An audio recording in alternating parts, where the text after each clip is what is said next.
Hey everybody, it's Kelly, and yes, I'm in the messy black thread studio, and today is July 3rd, 2021, and I hope what we're going to do today you'll think is going to be something fun. So I haven't been feeling well. Actually, the last 2 weeks has been really bad, but actually for the last month or two, it's been kind of a rough ride.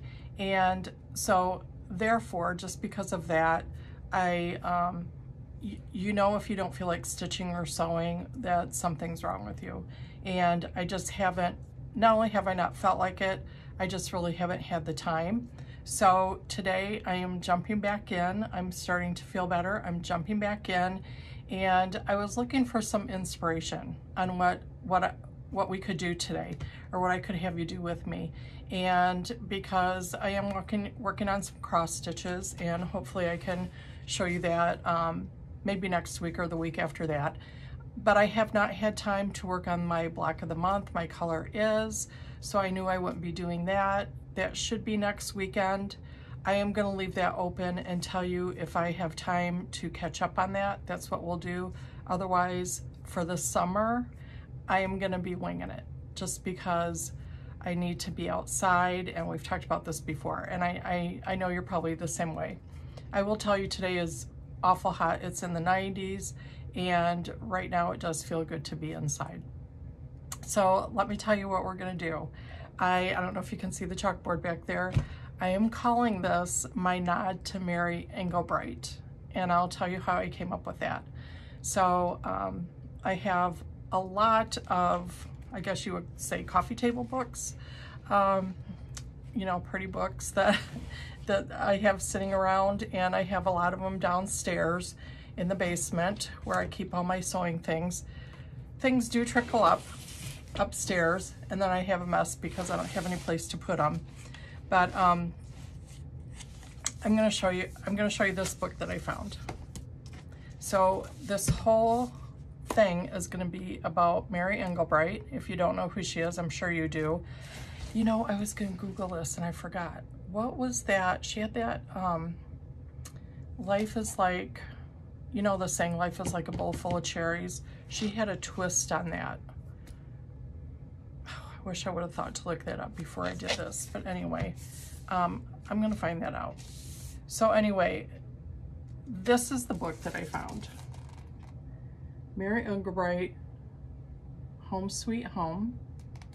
And this book, it's called A Journey Through Mary's Dream House. And you know what, will you guys remind me to talk about the Southern, remind me to talk about this. I'm telling you, so I remind myself. I wanted to talk about this first, but since I didn't, let's go ahead through, okay, let me do it. Let me do it now. For those of you who are following along with Kate, and she's doing the star quilt, I saw this, so I thought, gosh, this is just fitting, especially if anyone is doing this. I think at this point it's kind of late to the party, but not too late if you want to try to catch up. So I follow Southern Charm Quilts on Instagram, Melanie Trailer.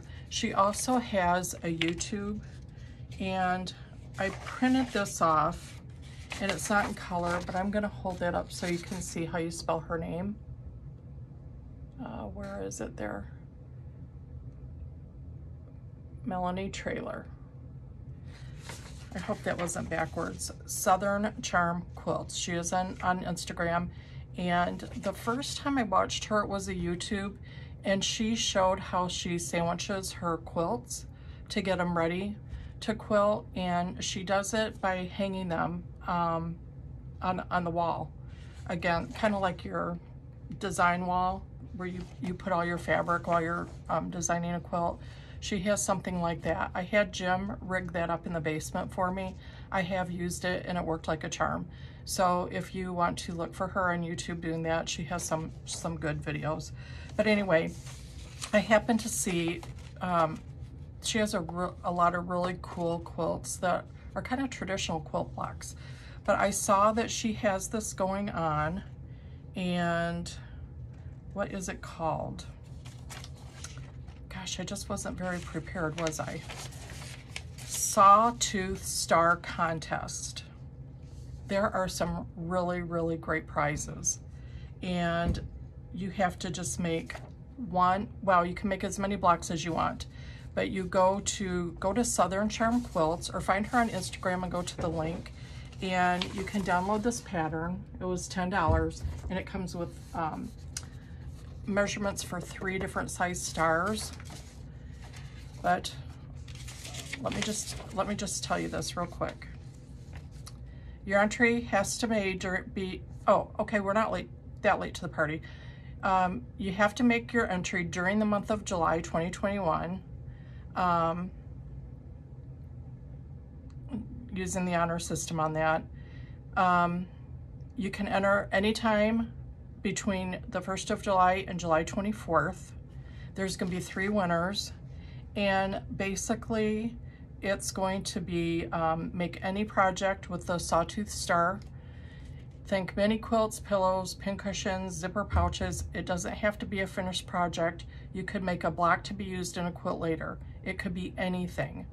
And then you have to, you know, post your photo on her on Instagram and tag her and do all these things. So anyway, it's called Sawtooth Star Contest, and I'm gonna try to do this. I'm gonna try really hard because she has some really good prizes. So I thought that would be kind of fun, especially for those of you who do follow Kate from the Last Homely House and you've been doing her star quilt. I just thought this fit right in. So, okay, now let's go on to Mary Engelbreit.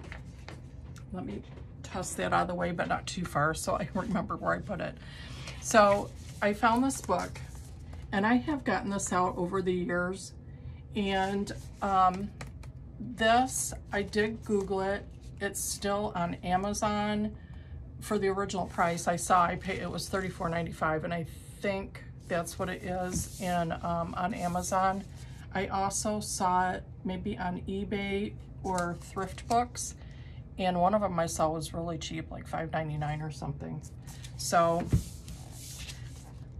I'm going to show you what I found in this book, but before I do that, I'm just going to show you a little bit more of Mary Engelbreit. One of the other books that I had was her Christmas, if you can see that. So if you are a Mary Engelbreit fan, then you'll know, I'm gonna look for, she kind of has some traditional with a lot of whimsy included in there, and her artwork is definitely whimsical and fun and just really feel good. It always has a good message to it. So that one is actually a Christmas book, but years ago, did anybody else get the Home Companion, Mary Engelbreit's Home Companion? I loved this magazine so much, and I had a subscription to it, that I promised Rox, my best friend of 50, I don't know, almost 50 years, I promised her that as long as Mary Engelbreit made this magazine, that I would get her a subscription to, and so she also got it delivered. And sadly, that magazine went under. I was following Mary Engelbreit at the time on Instagram, and I went back and scrolled through, and I think there was a post about either like a petition to start the magazine back up, or anyway, it has not come back. I don't know if it ever will, but this magazine had very, very little advertisement in it. I wonder if you can still find these, probably on eBay or someplace. What I loved about them is they are chock full, and I'm one that when I read a book or a magazine, I don't just look at, what I do is I scroll through and I look at pictures, and then another time when I have time and I'm sitting relaxing with my coffee or whatever, then I'll go back and start reading. Not only the articles, but even these little side snippets, because there's so many things in the article that refer you to look back at the picture and go, oh my gosh, I didn't even notice that. But what I loved about her, I'm going to try to find it here, about her magazine, just besides all the cool ideas.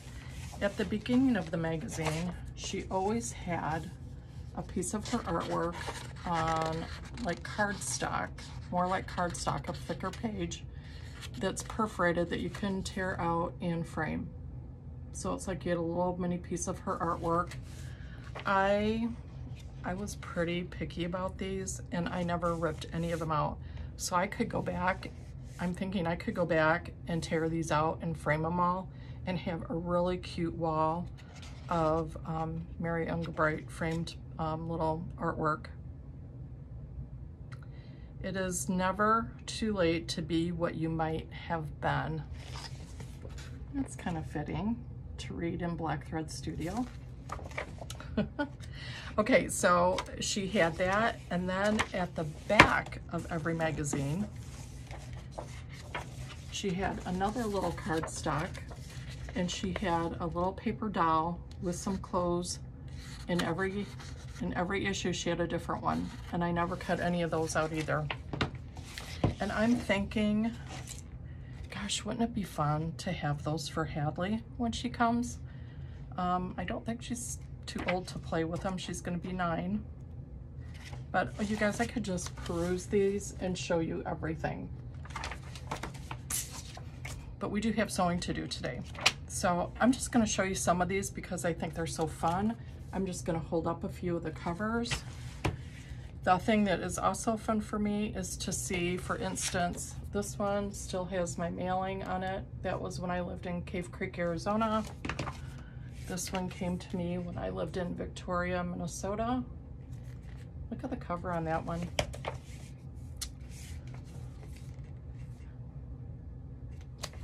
This was November, just to give you an idea, November 1998. The one I already held up was April, May 2008. They didn't come out every month. April, May 2002. So I don't know how far back this went. These go December, January 2002, 2003.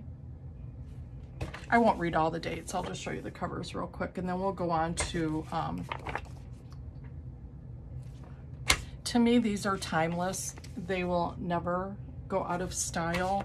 Her ideas and her decorating. That's a summer one. Look at that little, kind of like a little camp porch. I didn't show you, but I have a fan like that on my covered patio where I read from Shirley's Cottage today because it gets hot underneath and we don't have a fan on the top, so just for circulation.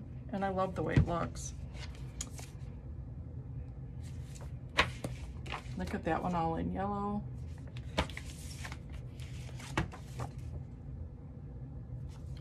Doesn't this make you want to just sit down and go through all of these?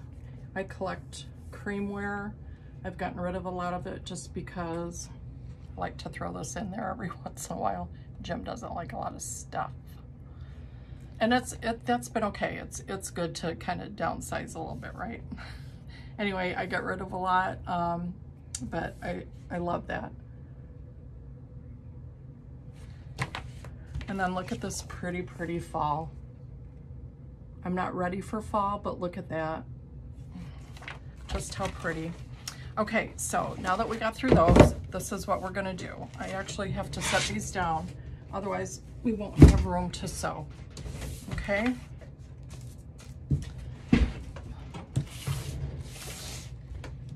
Hang on a second. Okay, so I'm gonna bring you down and show you some pages in this one. What I did is I started going through for some good inspiration. I hope that looks good so that you can see that. And I actually have some pages kind of marked here. But if you're interested in this book, Mary Engelbreit lives in St. Louis, Missouri.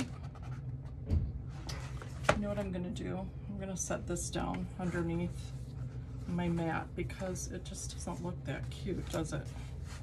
It kind of takes away from the look of the pretty pages. There, that's better.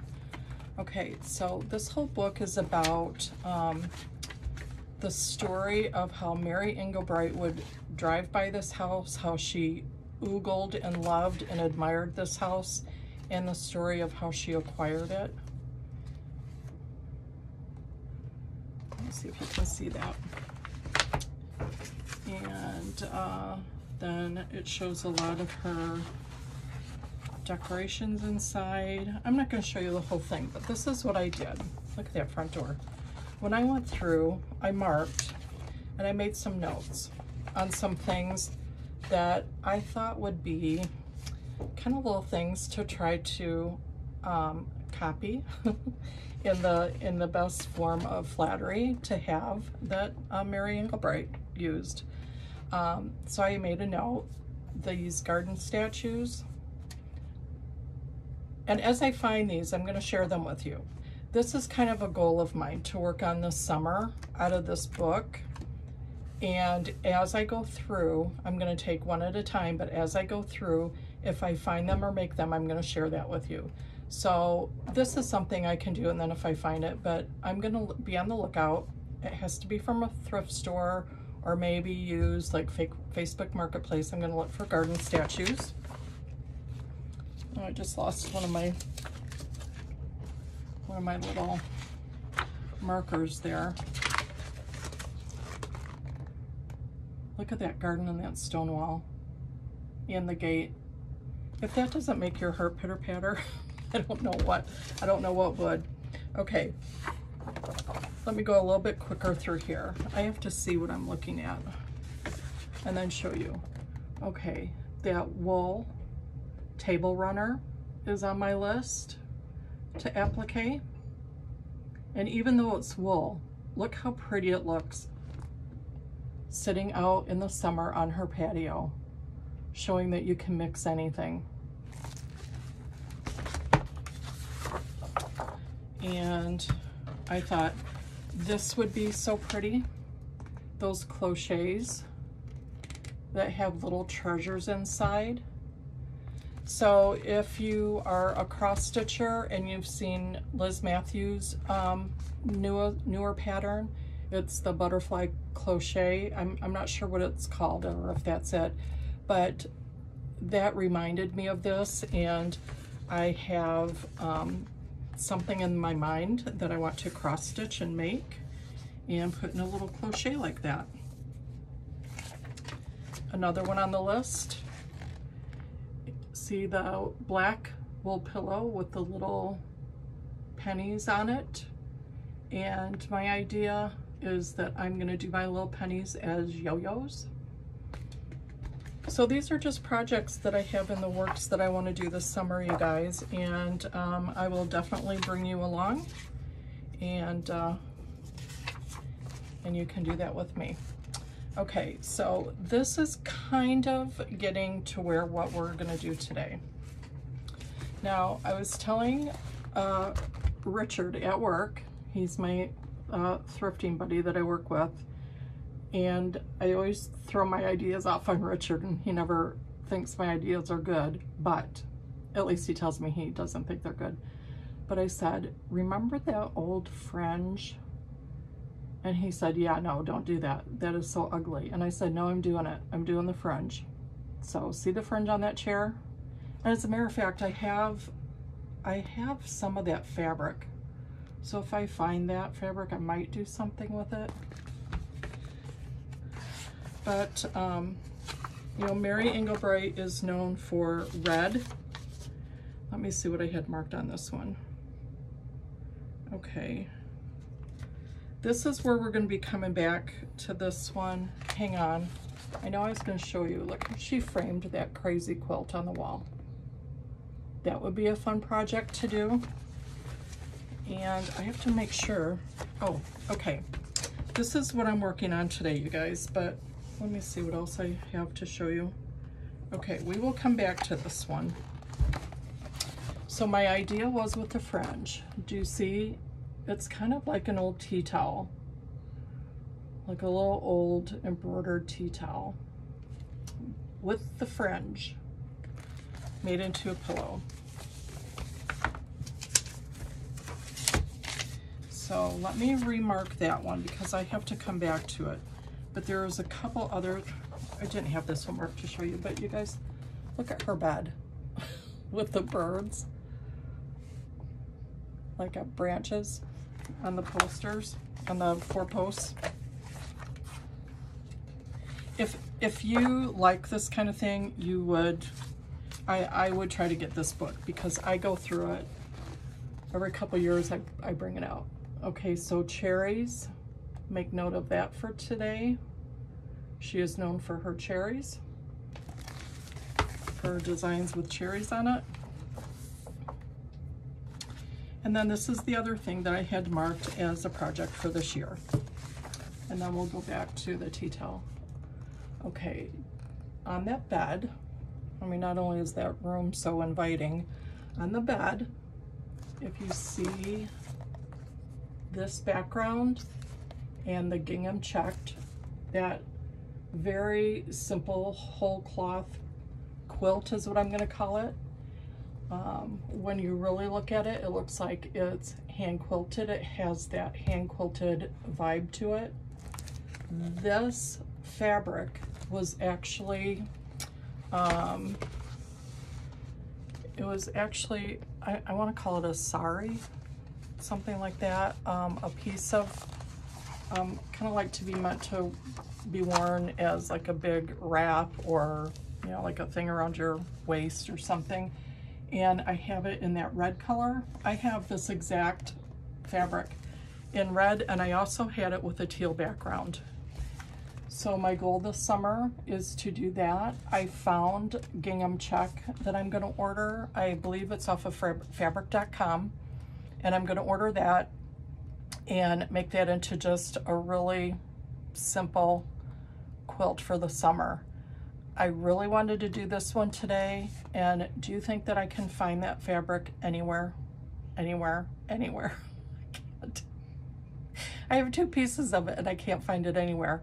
I have all my fabric separated downstairs in tubs by color, and then I have another tub that's kind of different fabrics that aren't just, you know, cotton quilting fabrics, and I thought for sure I threw that in that tub and I can't find it anywhere. So anyway, that'll be a goal this summer, is just to get that. Okay, so just to recap, we are going to do, and I lost my marker, we're gonna do, here's another picture of the tea towel pillow with the fringe. So that was my inspiration for today's project. So, by the way, at the end of this video, I'm going to just slip in some pictures. I have told you guys I am having trouble, I am having trouble uploading videos. I always have, and I still am. The other thing is I did download a new app, but I haven't even taken time to look at it or figure it out, because if I'm going to take the time to do something, I want to take the time to stitch or sew. So I wish some videographer fairy would come in and do that for me, but they haven't.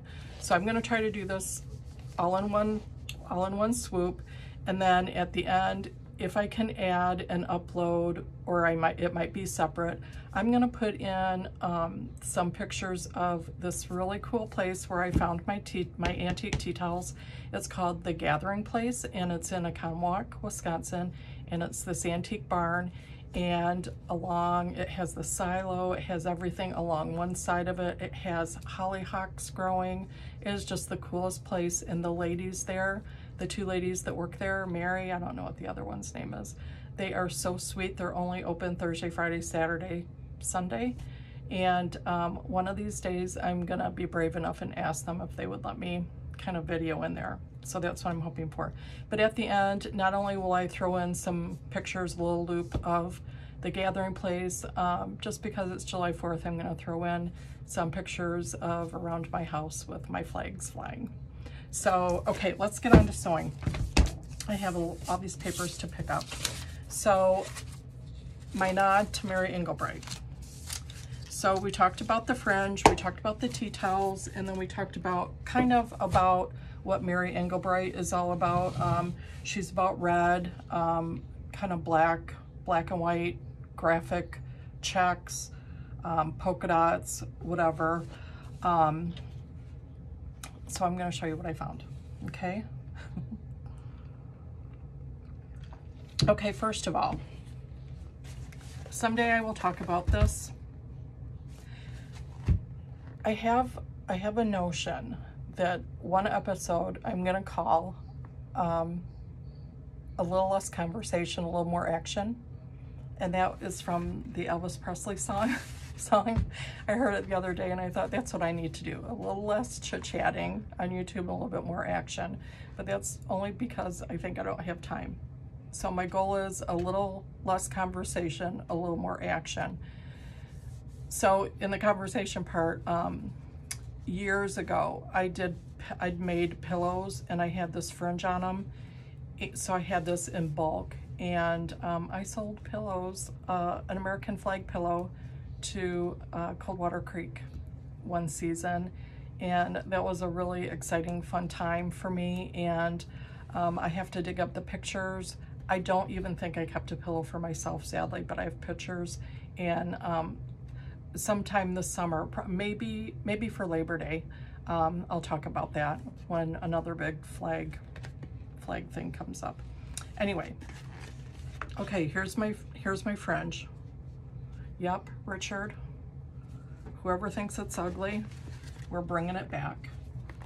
So if you haven't worked with this fringe before, I'm actually kind of excited about it because I've come across this in my basement and I almost gave it to Goodwill because I thought, I'm not gonna make anything with that fringe. And here I am, you never know. So be 100% sure, be 200% sure before you give something away.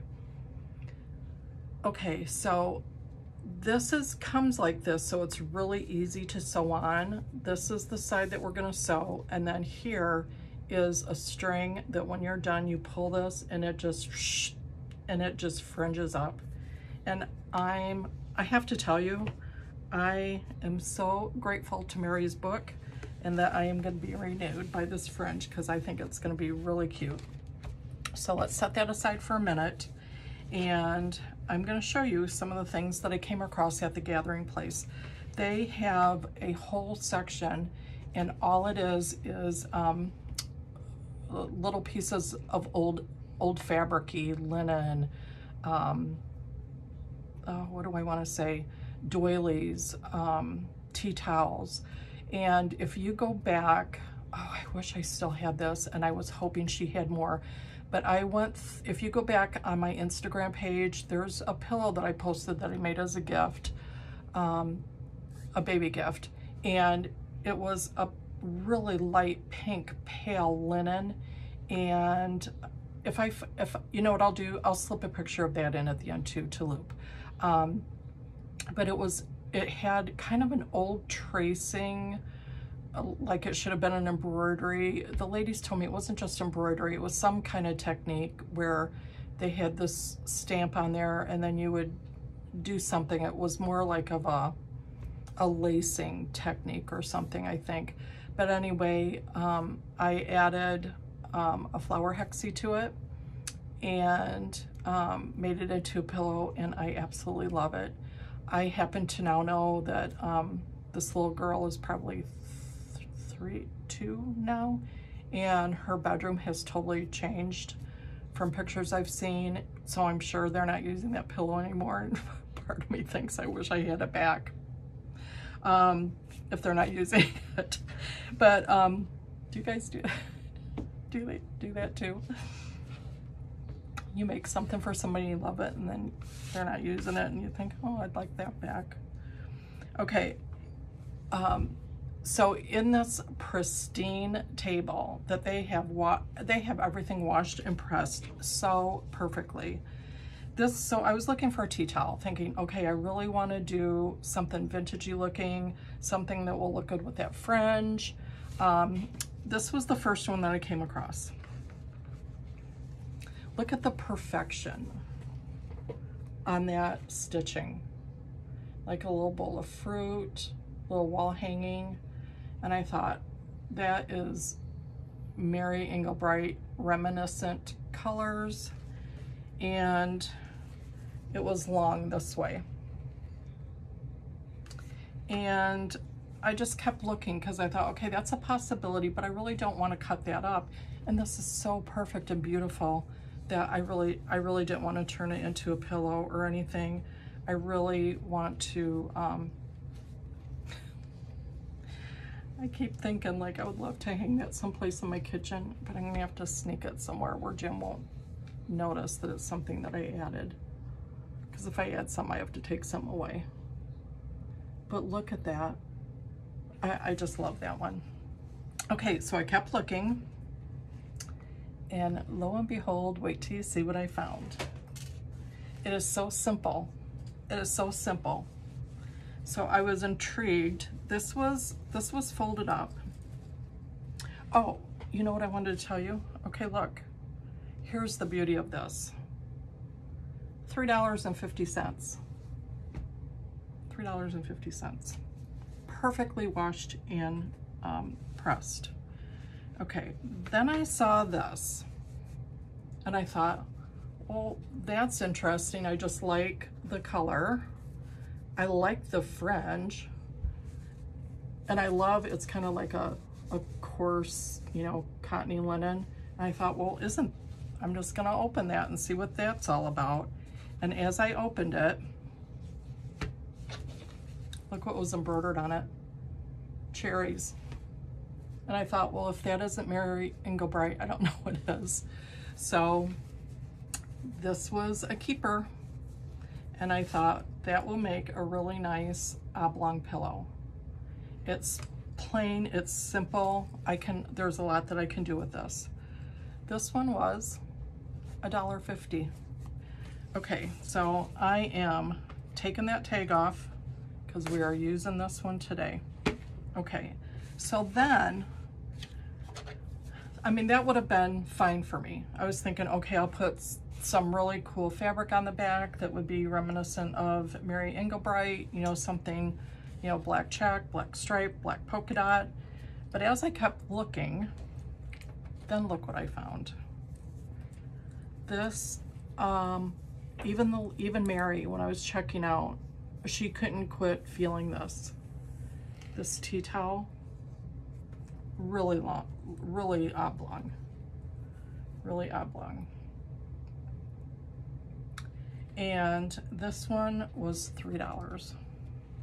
There are some discolorations on it, and I just don't care. I'll show you.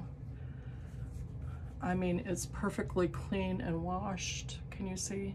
You know, kind of brown discolorations. And to me, that just adds to it. I wish you guys could feel this. Maybe you can tell just by the drape of it. It is, you just want to feel it. Okay, so let's keep going along with my idea. Because, you know, I'm hoping this whole thing is going to load up. Okay, so as I do, and as Richard does, when I got back off my lunch hour, I had to take these in. I'm like, Richard, look what I found. This is going to go with that fringe, and look what I found. So Richard has this app on his phone. I could measure it. I have a tape measure in my purse, but I like to include him and have him get his little app out. He has an app where you scan your phone and it measures it for you. So I said, Richard, measure this for me. It's 16 by 26. I thought, well, that's an odd size, and I don't want to cut off these ends. I want to keep all these stripes intact. So I thought that's a really odd size, but I wanted him to measure it because I Googled right away, and sure enough, I found on Amazon a pillow form that's 26 by 16. I couldn't believe it. So the sad thing for me today is that that pillow form has not come yet. I thought to finish this up today with you, I could fill it with polyfill. I personally don't like pillows like that filled with polyfill. You know, small things I do, but not a big pillow. And, you know, I want this to be special. So I am It won't, I'm gonna have it finished today. It's gonna be sewn up. You're gonna see what it looks like, but it's not gonna have the pillow form in it. When I do get the pillow form, I'll show that to you. But I did find a pillow form that size, so that was great. The thing that wasn't great is that, let me show you how much smaller this is. So this is smaller. I'm gonna have to make this work. So this was my idea. I grabbed all these fabrics. I'll do this so you can see it. So although I actually love the way this fringe looks, and I was racking my brain to see if there's any way I could keep it, I actually could. One idea was just to add to the edges. Now you guys let me know, because you know, maybe I haven't quite decided yet. Maybe this is something I could still do. Maybe I could just sew this right on top. But then I thought that, I mean, that's a totally different look. I could do that and then just have this little piece as an edge. But then it's gonna take away from, I think, the fringe. I really don't like that. I don't like that. So I'll tell you something else I don't know if I'm gonna like in just a minute here, that I'm just realizing. But I do know that by the time I cut all this fringe off, then it's gonna be it's not gonna be deep enough either. So what I thought I'd do, and this is what we're gonna do right now, is I'm gonna trim all this fringe off. I'm going to add, I'm gonna add a strip of this on the top and the bottom so that I have enough, it will be big enough. And then after I do this and it's wide enough, then to, or you know, deep enough, then to make it wide enough to fit, I pulled these fabrics. And what I'm gonna do, and you guys are gonna do this with me, is I'm just gonna slit randomly. I am not gonna measure, I'm gonna slit randomly. And then I am going to put in little strips of, I picked out that stripe, I picked out this polka dot, and then I picked out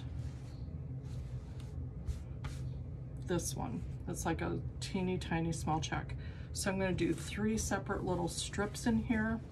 And I'll tell you what I realized. I did think about this, but when I looked at it in a different lighting, it looked better than it does now.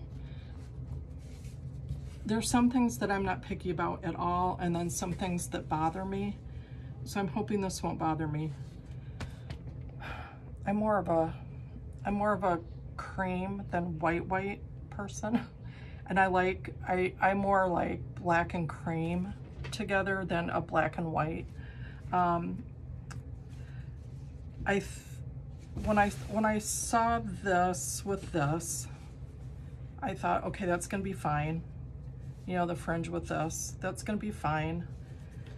But what I'm not liking, now that I have this laid out, honestly, is I don't like this cream fringe against these whites. But, okay, I don't like it, but I'm doing it. I'm not gonna rethink this whole thing and do it over. So it's the way it's gonna have to be, right? Okay, all right, let's just get going on it. And I guess we'll see if we like it when it's done. So I'm gonna get this out of the way right now. The back piece is, you know, ready to go. I'm not doing anything with that. So what we have to do is kind of redo this, this front piece so that it's gonna fit. And I have to move some of this, and then you're gonna do this with me, okay? So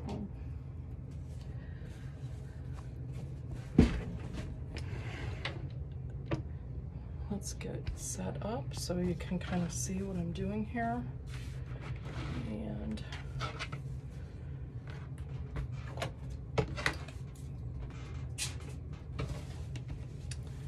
okay, I have to rearrange you just a little bit.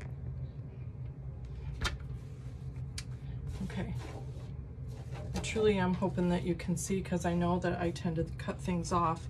Even though I see everything on the screen, sometimes you guys get cut off.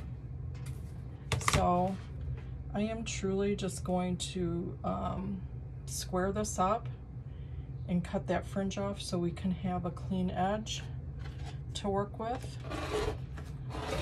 I'm not even really measuring anything. Oh, I hated to see that fringe go, but it had to be done, right?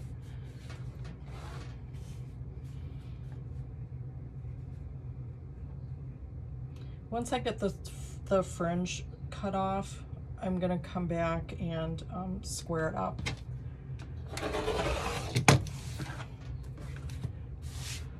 Actually, I will square it up actually after I sew the other pieces on.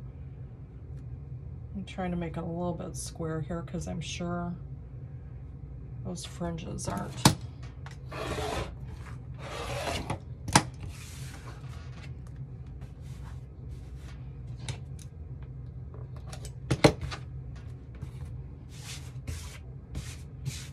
I wish we could play some music in the background. Right now I still have that Elvis song on my mind. That one kind of makes you want to hop and skip around. Okay, that looks pretty good there.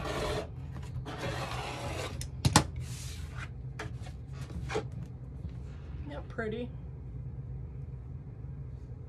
You know what I'm going to do with this? I was going to just throw it away, but I'm going to set it aside. Let me think about this for a minute. Okay, it's very funny to me. A lot of times when I'm watching Kate, she says or does something that has already been in my mind or my life, and she just made the paper doll, not the paper doll, the fabric doll for the dollhouse, if you're one of her Patreons, and she brought up Ann Wood. And Ann Wood does a lot of really cool little miniature things, mainly with fabric, but I think I'm on her newsletter, and I think on hers she had, it was really cool. And this is something I was gonna talk about to try to do this summer too.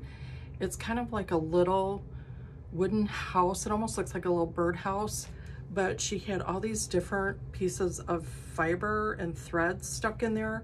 And it was specifically a list of, she had a list of fibers and threads that are safe for you to put in for the birds to make their nests. So I don't know if this will work, but I'm gonna set that aside, and we'll see if that's something that happens. Okay, I am actually not even going to measure this right now. I'm not. I know that I need, as far as squaring off, I know I need 16 inches, and this isn't even 14 inches. So, and that's for the depth. So on the top and bottom, I'm gonna add at least 2 inches. I'm gonna cut it 2 inches. And then will that give me enough? I'm gonna cut 2 strips, 2 1/4, because I'd rather have it too wide than not wide enough. So let me cut 2 strips, 2 1/4 inches wide that I'm gonna sew on the top and the bottom. I'm gonna square this up real quick.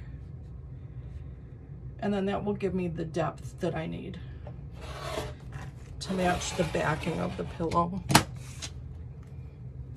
Okay.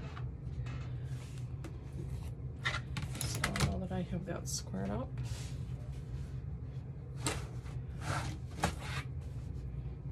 two and a quarter.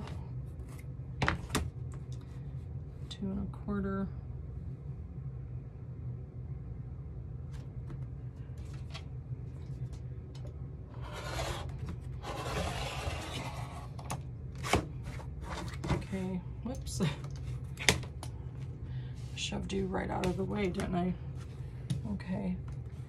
I keep turning this in an angle so that, hoping that you can see it. When that doesn't work, I need to turn the camera at an angle. Okay, 2 1/4.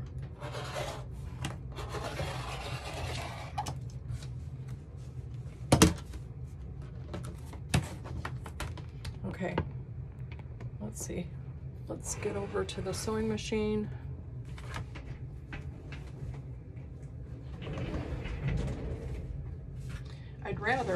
I would rather pause this and get situated and then bring you back and splice in the video, but that has not been working for me to upload. Last time I tried to do that out on for my patio, I had to just end up deleting everything. It didn't happen, so.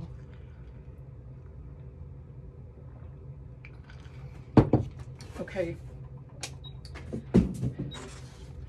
And then after I get this done, I'll show you what I'm gonna do. In case you're thinking, I already thought about this. So in case you are thinking what I already thought about, I'll show you when we get done with this part. So I typically, you know, they did such a good job embroidering that. I really had to look close to make sure that, you know, I'm doing it on the right side. Okay, so right sides together. I'm just gonna stitch this down. Even though this is red and blue, I would say almost everything I do, I just have a nice ecru cream thread in there, and it seems to work. Because I have enough, I'm gonna do a little bit heavier than just a 1/4 inch. That wasn't quite enough.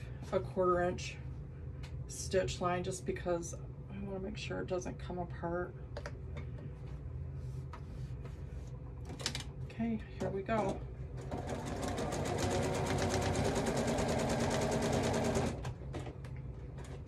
I really don't like to pin.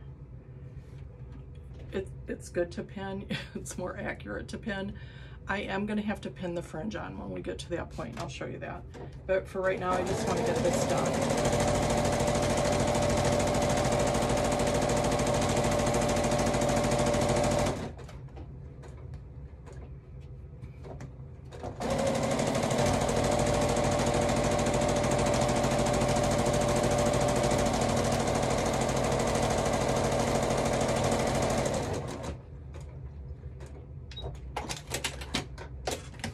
Okay, that side's on. See, I think that's gonna be cute. You're gonna end up with just a little piece of that showing, but I think it's gonna be cute. So I'm just gonna cut off some. I will have to come back, as I said, and square this up. I'll square it up to the 26 by 16 to match the back. Cut that little piece off, and we'll do the other side. Make sure my iron is heated up. I'm pushing things out of the way. I told you guys in Shirley's cottage I have stuff everywhere. Well, I don't. Jim did. He moved things so he could get to the vents. And you know, guys, he just pushed things out of the way and made a big mess.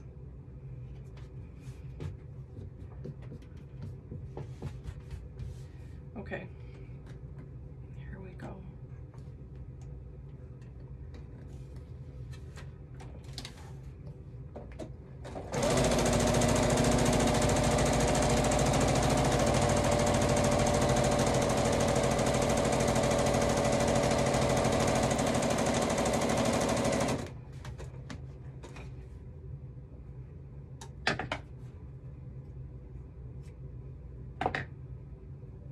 What do you think it is about the hum of a sewing machine that we like?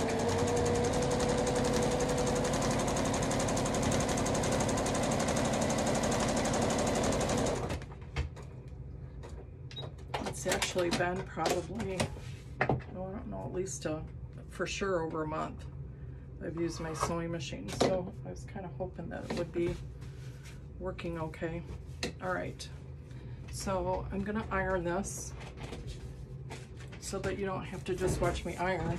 Here, look at that. There, look at the cover of Mary Engelbreit.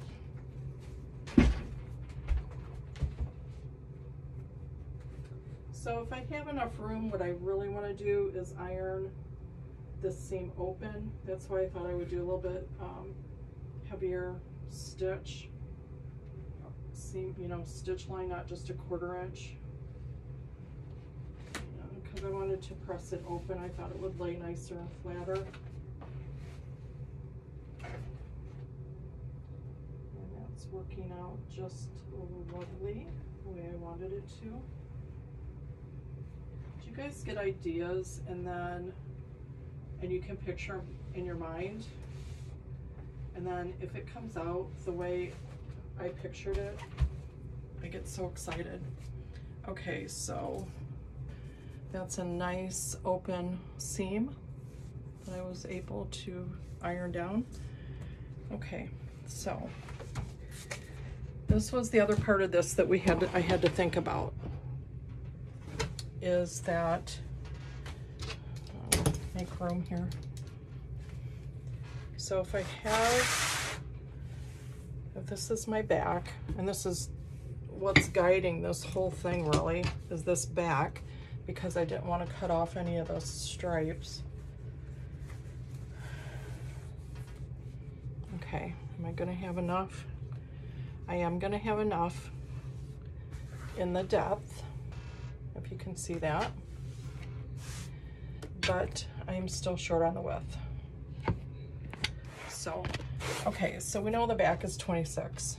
Actually, I never measured it after Richard did, so I guess maybe I should actually, 24. It's a little bit more than 26 actually. Okay, this is 21, 26, so that's 5. So, and then, so 5 more inches. I'm actually gonna do, I'm gonna make sure that I have at least 3 inches on each side. So this is what I have to do. I have to add, well, no, if I do that, okay, never mind. Never mind that I just figured that. This is 21, I need a little bit more than 26. I want this actually to end up to be 27 inches wide so that I have enough room to fiddle with.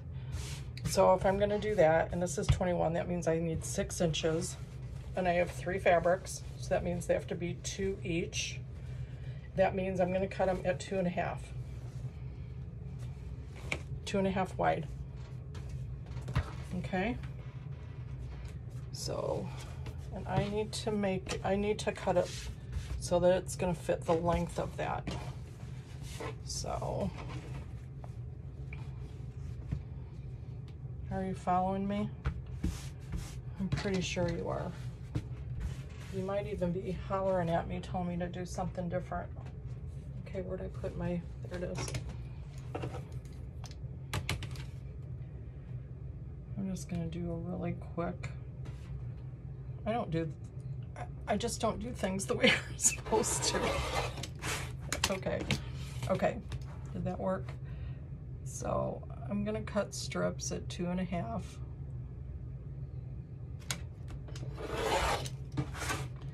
Since that shifted a little bit, I think I need seems like I need a new blade, doesn't it?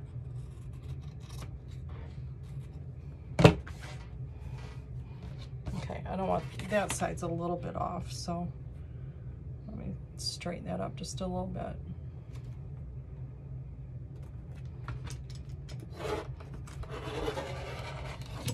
There we go.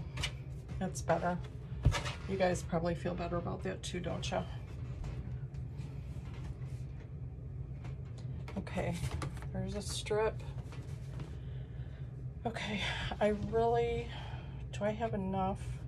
I wanted the stripes to go vertical on there, and I think it's gonna be long enough. Yeah, I was afraid it wasn't gonna be a long enough piece, but it appears that it will be. So that's good.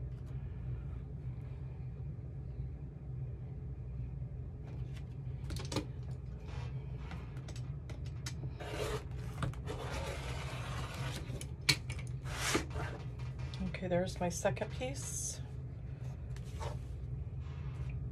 And then we'll do 3. Do you guys have any feelings about this white with the cream fringe? I mean, are you thinking it's going to be okay, or are you kind of like me and you're not sure about it? That's a little bit of a waste, but I'm just gonna cut that off. Now, I guess I'm gonna have to push harder because I am not changing my blade right now. Okay, let's get this last piece cut. And again, I'm just doing 2.5 strips because I just want to make sure that it's going to be wide enough, because I don't care if it gets cut off at the ends as long as my cherries don't get cut off. Okay, so this is what I'm going to do. I'm just going to cut and slice, and then cut, slice, and sew it in. I'm a little bit nervous because I'm just going to start cutting. Okay, right now I am going to even this up a little bit, just because I feel like it right now.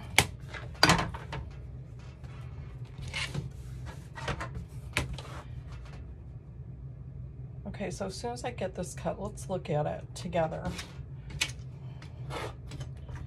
And if you guys have a feeling about it, if you yell loud enough to me, I know that I'm going to hear you. Okay, so doesn't that look cute with the cherry? Okay, so I'm thinking, so this isn't going to be that wide, you know, but what I'm going to do is make slits, and then sew these in to make it wide enough. So I really don't want to measure, I really don't want it kind of measured in a, you know, perfect way. What I'm thinking, do I like the stripes right next to the cherries? You know, kind of, should that be my first piece? And then put the white one in between, and then do that one down here. And this is what I was saying before. If you were wondering why I didn't do this first and then sew this on, I wanted it to be different, and I decided that I wanted this to be part of the borders. So that's what I was thinking. Okay. Do you like that layout? I think it's fine. So let's just start. I think I like that white in the middle. Oh, do I like the white in the middle? You guys, do you want to know the truth? I like it better without the white. Okay, hang on a minute. I think I want to do, I'm thinking, you know what I could do? I could either add like another piece of this on this side, or I could add this in the middle. I think that's what I'm gonna do, because then the only white is gonna be this, and that will diminish the white. Then I'm gonna have less in the white than I'm gonna have against the, you know, against the fringe. Okay, let me get this piece cut. Whoops, I almost spilled my coffee. Let me get this piece cut, and then let's look at it again, okay?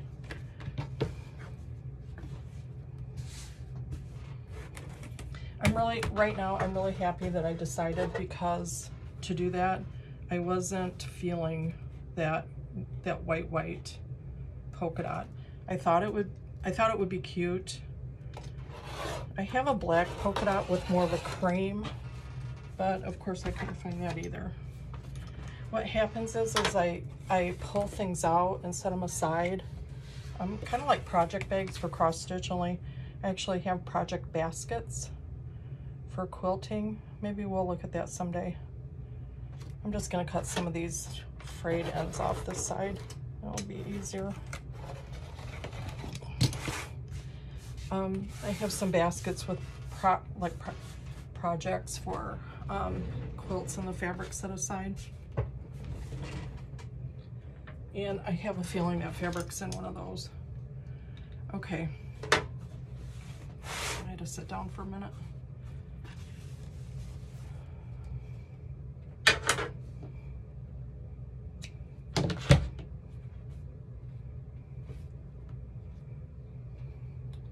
Okay, what I think, do you like the red next to the cherries? And then this, I know I'm gonna put the stripe in the middle. Okay, do you like that? Am I gonna put the stripe in the middle or the red in the middle? Do you like this? Yeah, I think I like this next to the cherries the best, this one. So let's leave that one. Okay, do you like the stripe in the middle and the red here? Or the other choice would be to do the red and then the stripe there. Okay, I'm hearing you guys, and what you're telling me is that you like the stripe in the middle. So this is gonna be our final, okay? Yeah. Okay, here we go. Are you guys nervous? Because I'm not measuring, I'm just gonna cut. Okay, here we go, we're gonna cut and sew. Let's be brave. Let's be brave and just cut it. Okay, I am kind of eyeing. I kind of, you know, am I gonna like that far away from the cherries? No, that's like 3 inches. Okay, here's 2 inches away from the cherries. If I do that, let's do 1.5 inches away from the cherries and see what that looks like. I said I wasn't gonna measure, now here I'm measuring. I'm just gonna measure the cherry part. I like that. Okay, so that's like 1.5 inches away from the cherries. Okay, so I'm actually lining my cut line on my seam line here, hoping that that will be straight. And you know what? It's straight down here too, so that's a thumbs up. Okay, here we go. I didn't even hold my breath, I just cut it. Okay, so this side first, right sides together, okay? And I'm gonna use the same wider seam, stitch seam that I did.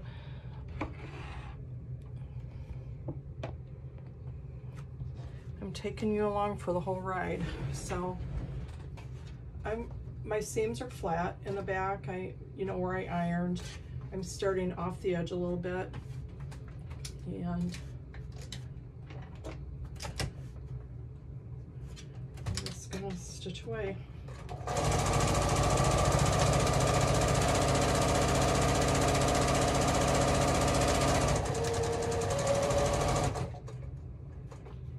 I'm just gonna make sure that this is laying flat underneath there, especially after I get over the hump. I have this table that slides in, and there's a little hump there.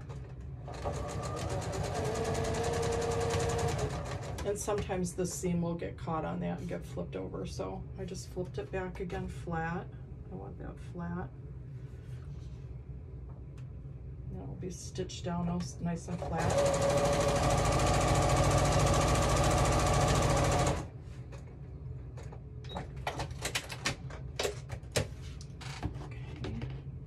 Trim these ends off so I don't have that bolt. I'll sew the other side on before I iron it flat.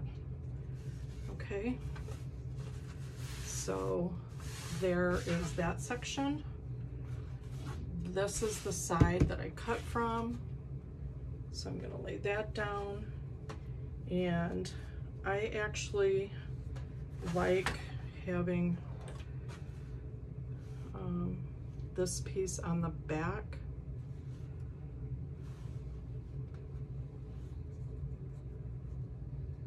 This should line up right. I'm holding it to make sure that it's, you know, the seams are going to be pretty close to, you know, where they should be. I need to move that down just a little bit. So what I'm doing is I'm kind of eyeing where this seam is and this seam is. That looks pretty good right there. This one, I feel like it's off just a little bit. It needs to come this way just a little. You know, that doesn't have to be perfectly lined up, but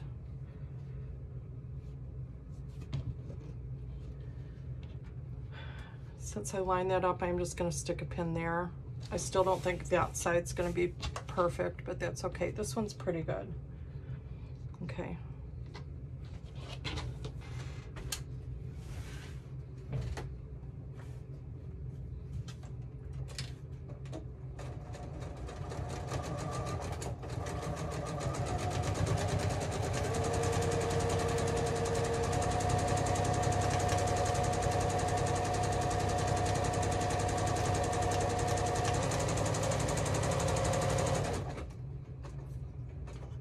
Checking those seams, making sure those are laying flat on the back there.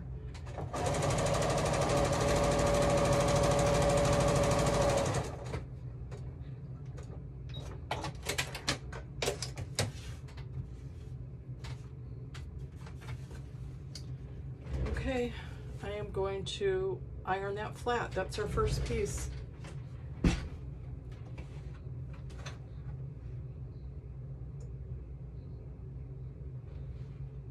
Talk amongst yourselves while I'm doing this. I don't know if I like anybody staring at my backside while I'm ironing, but I'm sure you guys don't have any place else to go except sitting there looking at me. Okay. As I'm doing this, I'm just making sure that I got a nice stitch and that all my edges got you know, got caught the way they should have.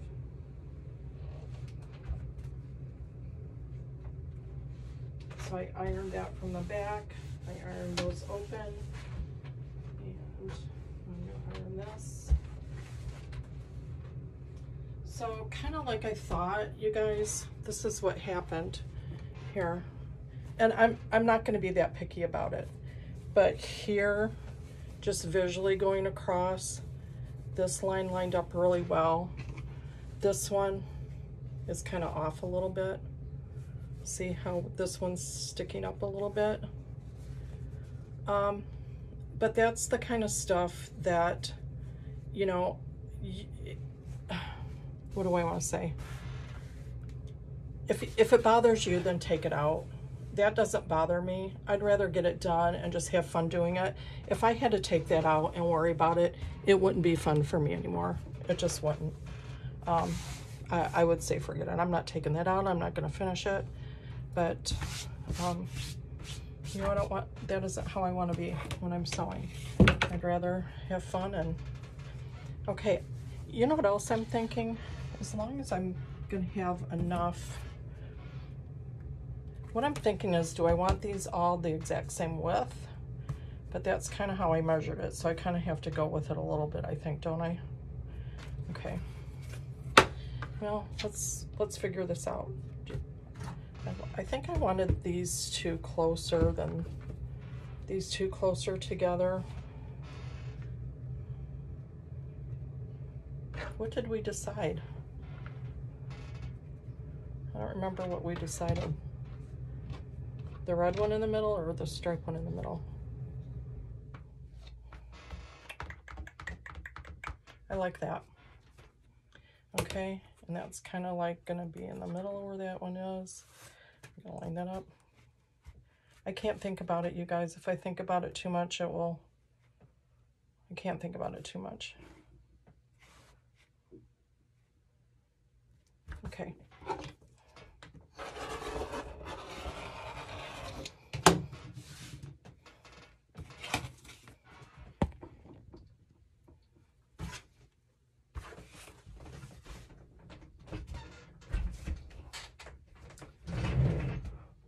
Okay, you guys, here we go.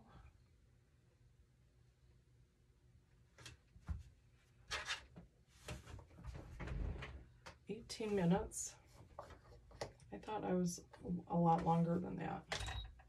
I hope something didn't happen to the camera.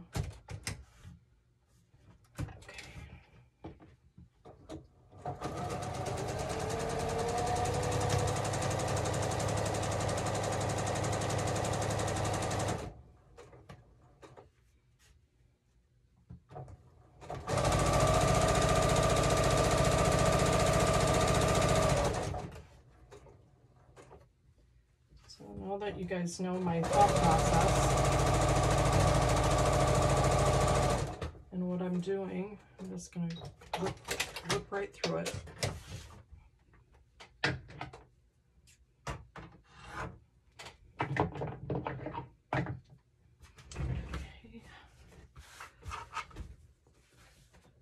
This one's going to there.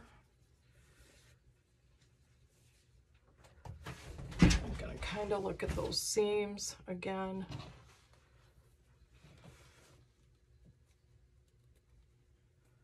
Just to kind of see how close I can get that. That's pretty good.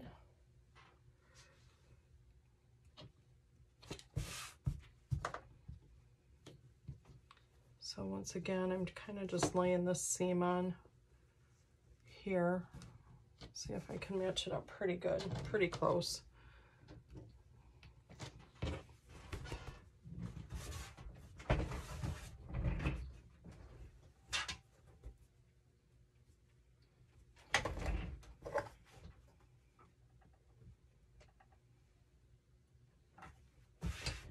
Okay, that came out.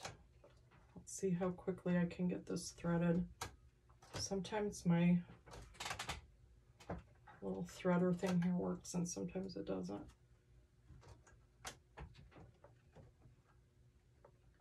Good deal. We're in business there, I think. It threaded it backwards. How did that happen? Did it?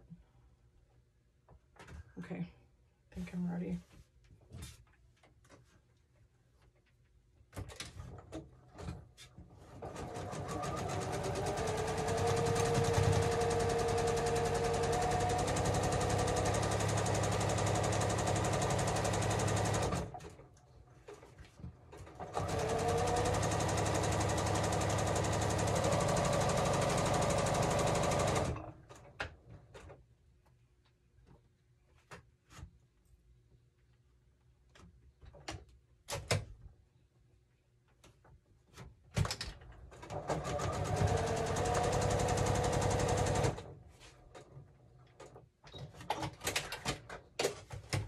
I'm gonna get that ironed flat.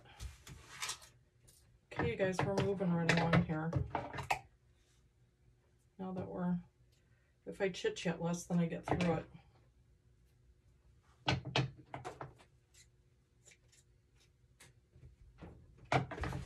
Okay.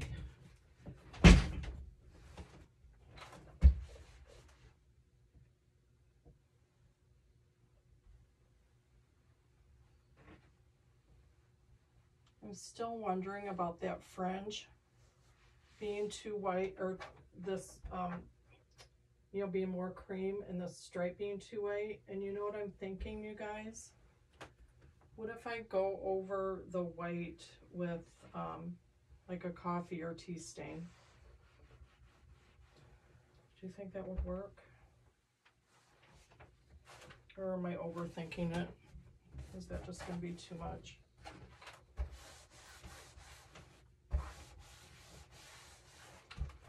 You know, I will say, if I get this done and I don't like that cream fringe with the white, I think I will. I think I'm just gonna, I think I'll just paint a little bit of coffee or tea on there.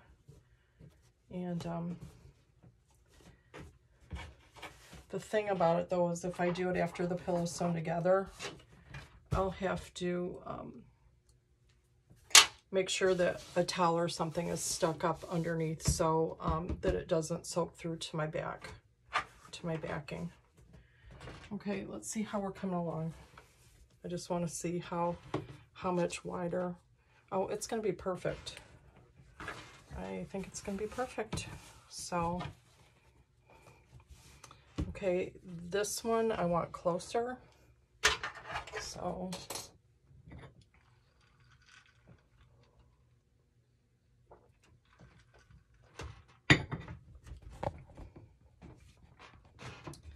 is this liberating, just kind of chopping it? Kind of is in a way. So let's see, 2 inches. I'm gonna go 1 inch. So I'm lining up that's actually 1.5 inches. But if I stitch my stitch line, do I want it closer? I think that's good. So I'm actually lining my straight line up along there, and then also on this seam, and it matches up there. So I should be pretty straight if all goes well.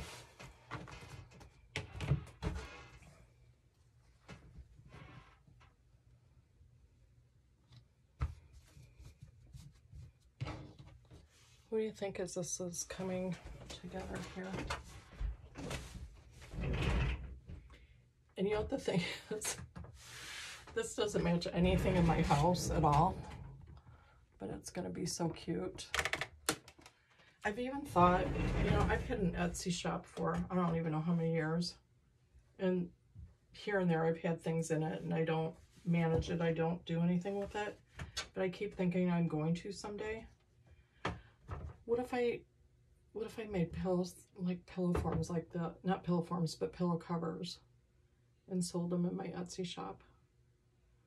If I did it with an envelope back or a zipper, then I could, this is what I've thought, you know, because if I'm just going to slip stitch the bottom and put this together, but it would be a lot more, cost a lot more for shipping to send the whole pillow. Now, so now what I'm thinking is if I made something like this and it was an odd size, where it would be harder for somebody buying the cover and go, oh, I'm not going to mess with trying to get that pillow form, that I would sell as a finished pillow. But if there's a standard 18 by 18 or 20 by 20, whatever, and I could just do the cover and make it cost effective for someone buying it, to ship it like that, and then you could just supply your own pillow form. That's kind of what I've been thinking. So, and I haven't been thinking that just recently. That's been on my mind for years, but, you know, that 9-to-5 job keeps getting in the way. So, dreams and wishes and plans, you guys. That's what happens when you turn 60. Okay, here we go.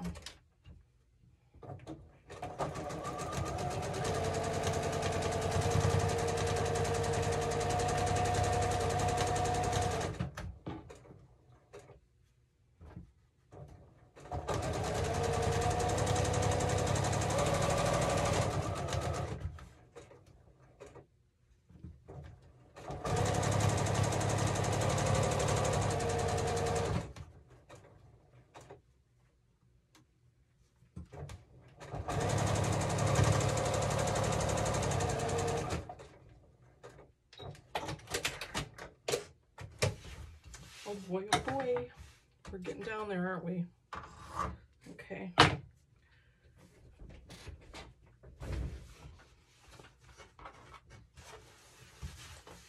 Okay, let's line those seams up again. Okay.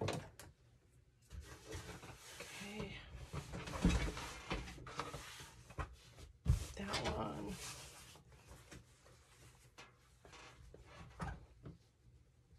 Against here. This is gonna have to come over a little bit. Do you guys like not just red and blue together? And that was the other thing. I thought this would be a fun project for the 4th of July weekend, because it's very Americana, isn't it? I mean, Mary Engelbreit's just very Americana. I hope you guys go visit her on her Instagram, or look for some of the old books or even some of the magazines. I think I'm going to do that, because I had gotten that magazine for years, and I don't know what happened to all of them. You know, and all the moves I've had, I'm sure some of them got tossed.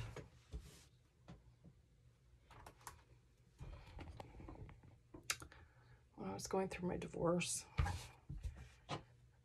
which I don't like to talk about because that sounds, that's never something I thought would even be in my vocabulary or part of my life.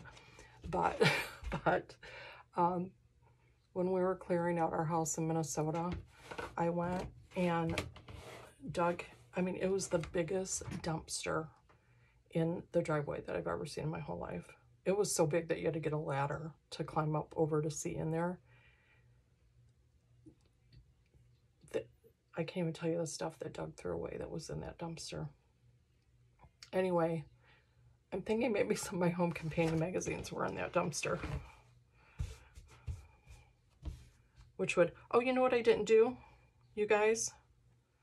Oh, I was thinking I didn't iron that scene. See, I got off on a tangent. I was thinking I didn't iron that open yet, but we're not there yet. So I'm still okay. Okay. I started thinking about all the stuff that was in that dumpster that I probably wish I had. Okay.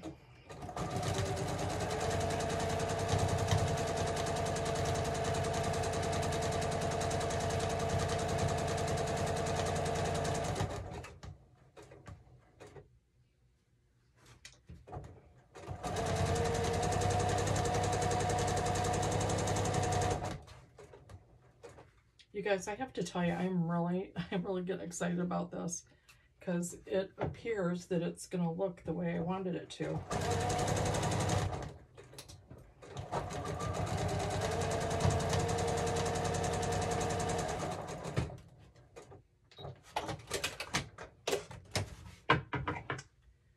Okay, I'm just going to trim that little edge and let me get this ironed and we are going to be moving right along.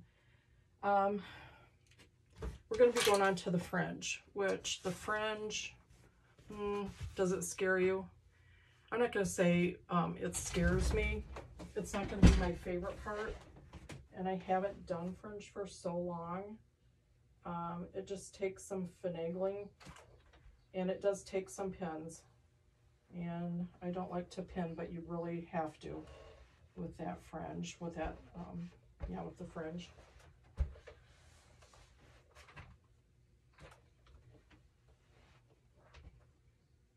This is ironing nice and flat, so that's good news.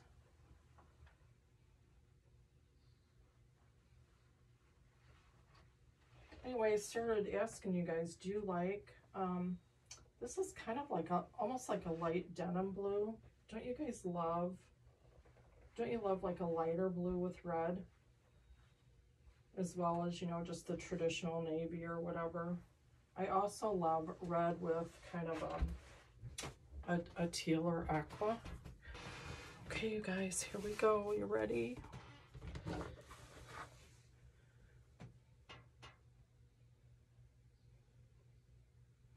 Okay, I like that it's offset. I think it's more interesting. And now we're gonna measure and get this cut to size. So part of the trick with the fringe is you want to sew it down first. I do. That's the way I do it anyway. Is I sew it to the front first.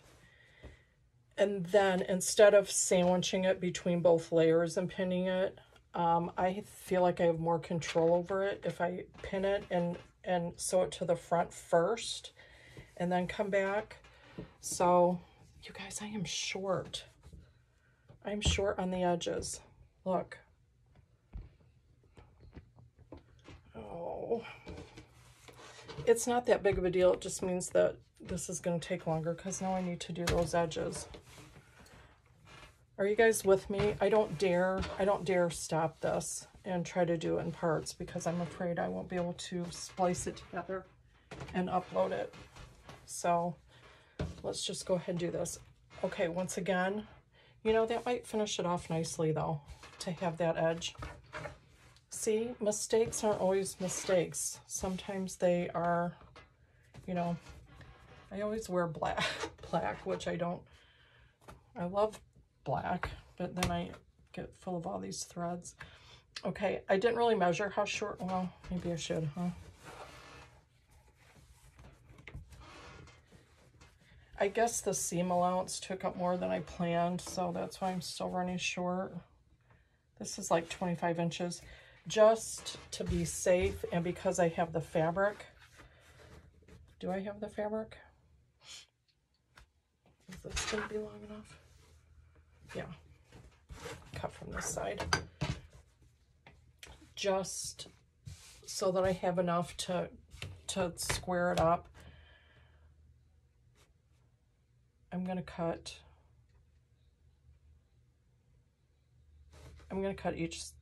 another 2-inch strip. Should I do 2.5? Yeah, I'm going to do 2.5 just to make sure I have enough. Because heaven forbid if I had to add another strip on. Oh, wait, that is 2.5. That's 2.5. Okay. There's one.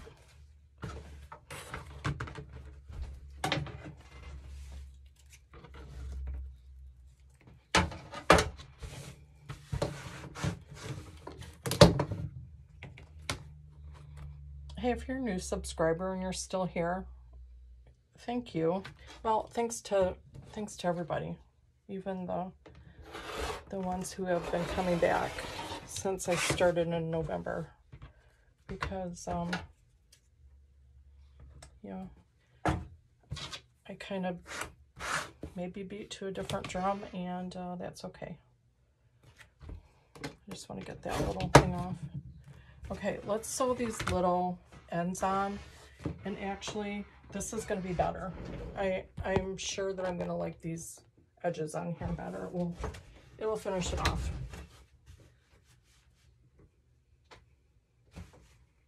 The only thing I'll say is I'm getting hungry. When I get done here, I'm going to make that salad for tonight to take up to the lake to my family. If you saw from Shirley's Cottage, I told you what salad I was going to make. Last time I made a 7-layer salad with the peas and all that good stuff. I love that salad. My sister Deb always makes it, and she's always been in charge of it, and I love her 7-layer salad. But I'm trying to think, was it for Easter she had me do it? I think, yeah, because she had too much stuff, and I was really afraid that it wasn't going to taste as good as hers, and you know, it was good. It still wasn't as good as hers, but it was good. So I was thinking about doing the 7-layer salad today, but I didn't have everything, so.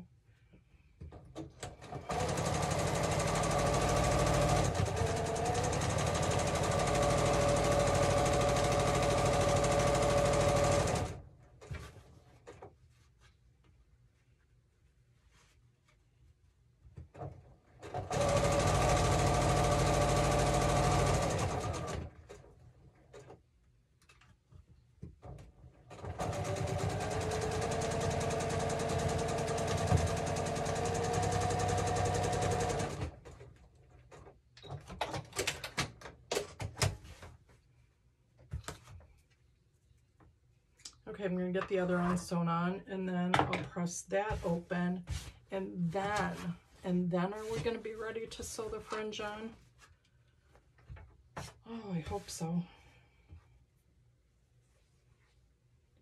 Okay.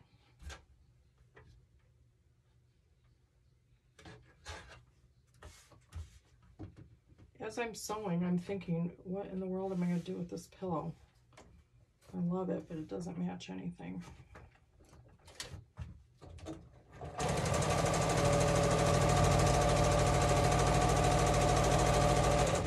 Should it just be a summer holiday pillow that I get out?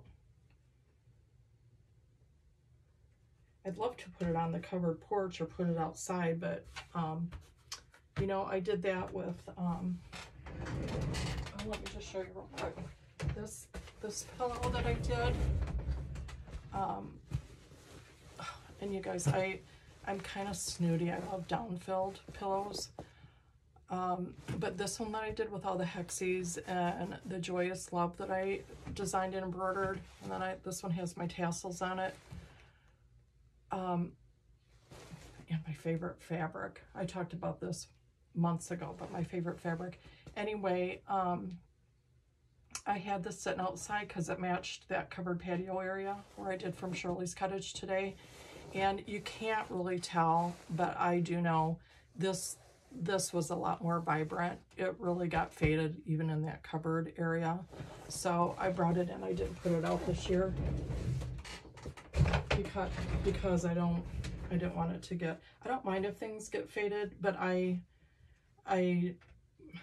almost feel like that was too much work, and I love the way it looked too much the way it was, that I didn't want it to get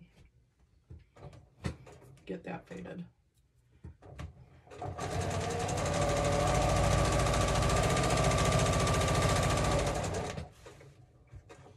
Now, I think I've seen this someplace before, and I keep forgetting to look it up, but I think, is there a spray that you can get, like a upholstery spray, where you can spray fabric and have it be kind of weatherproof, or, you know, sun protected? I think there might be, but I'm not sure about that. So if you know, let me know.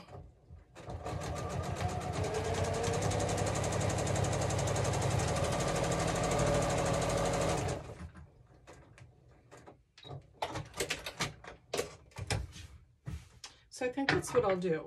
My furniture outside, you saw part of it, if you saw from Shirley's Cottage, is black wicker. And it's mainly, you know, almost this green.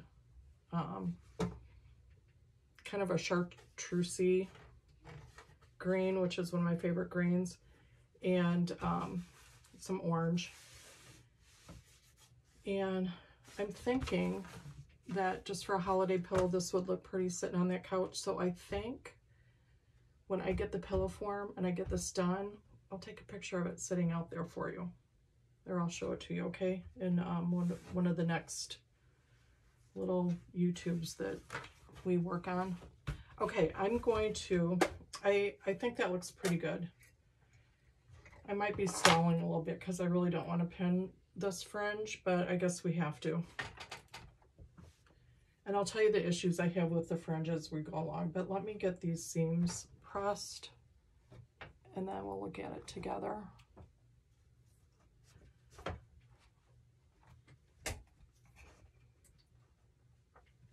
Okay.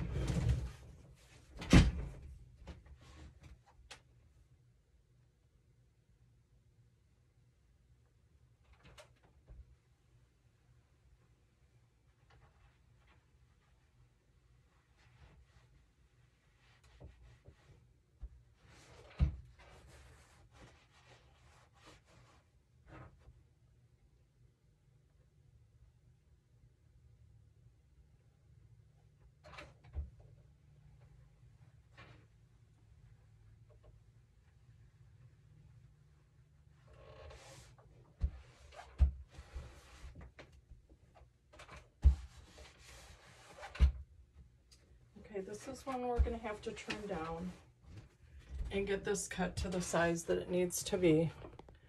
So, because it has to be the size when I cut the fringe, or I'm sorry, sew the fringe. I think, I mean, when I just look at that, it's like I'm not crazy about it, but I think once it gets the fringe on it and it's in a pillow form, yeah, it's going to be interesting, isn't it? Okay, so let's do a really, really good measure on the back, because it wouldn't be as critical if I wasn't trying to, you know, save this stripe and, you know, it wasn't around the border. And I could trim things off on the back, but I don't want to. Not that I can't, I don't want to. Okay, you guys, so this actually measures 27. I'm thinking, because it's, you know, it's linen and it's stretchy, so it's not lining up completely square. 20. Because if I get this too big and this is too small, and I do have I'm just telling my thought process, because it's really critical that the front is the size that it needs to be. So usually the back I cut bigger, you know, and stitch it and then trim it down. But because I'm trying to match up this backing, and there's a reason why I want to do the fringe to the front first, because it lays better and I have more control over it. But you know what I'm thinking? I think I might be better off trying to trim this to match, because it's really easier if you leave the back bigger, if that makes sense.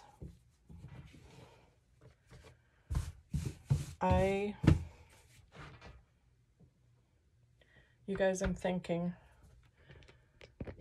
okay, we're going backwards. See, this is where I get these ideas and I don't know if they're going to work. So I'm just winging it. Okay, I am going to trim. I'm going to trim those edges a little bit. I want it a little bit bigger than the back, but I am going to go backwards and I'm going to sew the fringe to the back first, because I'm trying to match up those borders. It'll be fine. It'll be fine. It'll be fine. Okay. So this is what I have to do, except it's all going to be backwards, because then when I stitch it closed, you want to stitch, I usually slip stitch it from the back and turn it under, and the way it's going to back up to the fringe. If I do it opposite, then my slip stitches are going to be on the front. But if I'm really good and I do a good job, you shouldn't be able to see them. Okay, that's my thought process. So let me just trim this backing a little bit, just so those crazy ends are off. Just the crazies, not the whole thing, because it'll be fine. I just want some of those cleaned up a little bit. Have you guys taught yourself to cut left-handed? I should just showed you that I did, because of the way, I never thought I'd be able to, because I'm right-handed, but I have taught myself to cut a few things left-handed. You want to see? Okay. So just for instance, if I'm just doing something like these little edges and I don't want to flip the whole thing to use my right hand, I worked really hard, because it is awkward and a little bit dangerous when you're using a rotary cutter. So now I'm just going to trim these couple edges. Okay, we're on to, I was going to say the dreaded fringe, but let's be positive about it, okay? I'm trying to think. When I sold the pillows to Coldwater Creek, I think there were 100 of them. I think I sold 100 to Coldwater Creek. So that means I did 100 pillows with fringe on them. And the thing was, I will tell this story at one time, because it was really fun and exciting. I might have brought it up before, but by the time the whole process came about, it was months. It was like the whole summer before I knew that they were taking the pillow into like their buyer meetings and stuff and deciding. And then it was September that they told me that they were doing the purchase and that they were going to put them in the stores for the next like spring, I think. So by the time they told me, I think it was mid-September, it was, I had to have them there, I think by a certain date in December. So it was really only like October, November, barely, maybe 2.5 months that I had to make 100 pillows. And I was still working at the time. So it was a big deal. I'll tell you that story another time. Okay, let's do the fringe. Okay, so this tea towel does have a front and a back, and I am leaving that nice little hemmed border. It'll just, I think, make it a little bit more secure. I did think about that this is so thin and flimsy, whether or not I wanted to back it with something, you know, like a piece of muslin or even an iron-on stabilizer or something. And I just don't feel like doing it. I don't feel like hunting for something. I thought about it and I love the feel of this so much. That was the other thing I didn't want to take away from that. The pillow form underneath, you're gonna see it through there, but it's white. So that's not gonna bother me. So we're just gonna go for it. Okay, but I did think about that. So I'm gonna figure out how much I need. And I could actually measure, but I'm not. So this is what I do, okay? So I'm going to start in the middle, and I'm just going to wrap all the way around, kind of, you know, in the way it's gonna go.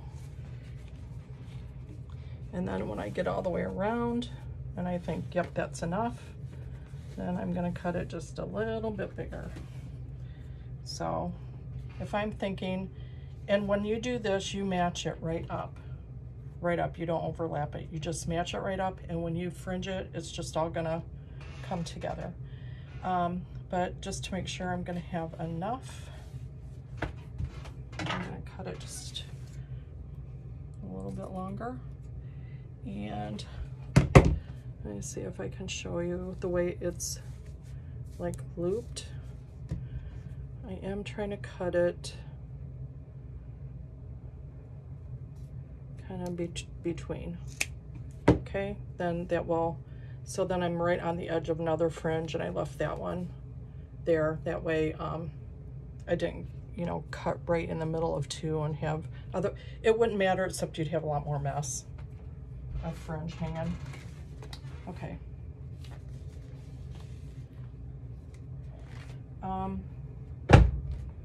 Guys, because this linen is so flimsy, I'm thinking about doing this without pinning it. The biggest thing is when you get to the corner, I show you this way. Because this is so rigid, I mean, you just really have to, you curve it. Then your pillow ends are more curved.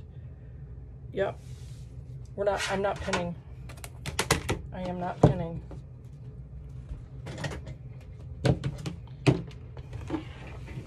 Okay, I'm not pinning, but I'll bring you in closer.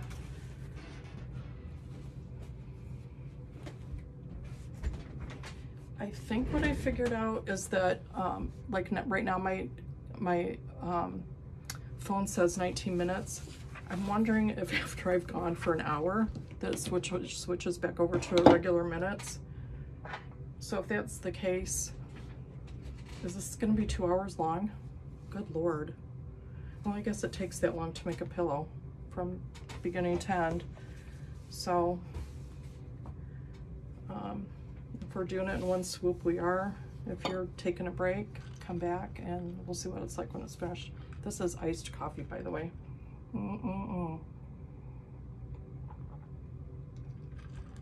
Just left over from this morning with fat-free half and half, but boy, is it good. I couldn't find my straw this morning. I'm actually gonna move this so that I might get wild while stitching on that fringe. So I'm gonna put my coffee over here, because if I get a little wild, I might spill that. Okay, I'm making sure that I have the right sides. I'm starting the fringe in the middle.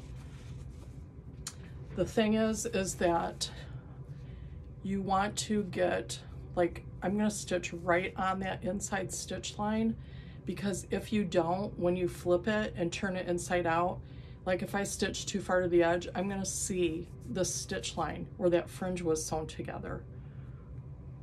I took that off. Okay, so, and as you can see, there's a curl to this. Yeah, I'm gonna do this way. I'm going this way. I'm just kind of mark it in the middle by folding it. And I kind of already had a fold line there. Okay, I'm gonna handle the fringe while it's on my lap, so it's not, the weight of it isn't pulling while I'm trying to sew. Guys, I haven't done fringe for probably, gosh, I'm not kidding you, at least probably 15, 17 years. Okay. I am going to sew right on that last line. I am going to kind of go back and forth and really secure that end. Okay. I am just lining it up right on the edge. I have the tea towel on the bottom, of course, so that I can see where I'm stitching on this fringe. So instead of using the edge as my stitch line, which I usually do, I am using that stitch line there.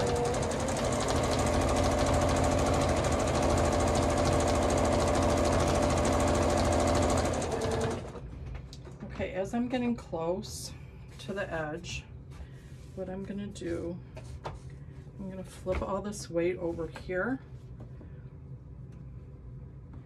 And can you see what I'm doing?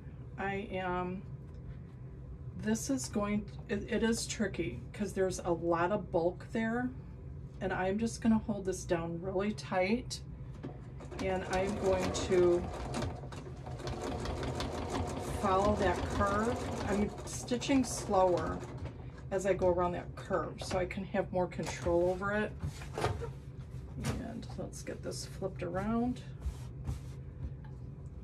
You know, the fringe isn't really bad. It's just cumbersome and heavy. But, you know, the effects I think are beautiful. If it's out of style, we're bringing fringe back. We're bringing fringe back. Okay. And if Mary Engelbreit doesn't do fringe anymore, maybe she should think about it, because we're going to bring it back. Okay. On this corner, I'm going to back up a little bit because I got my stitch line off when I curved off of that other stitch line, and if I don't go over it, then you're going to end up seeing it, and I really don't want you to see it. Okay, let me finagle this a little bit. It's going to be fine.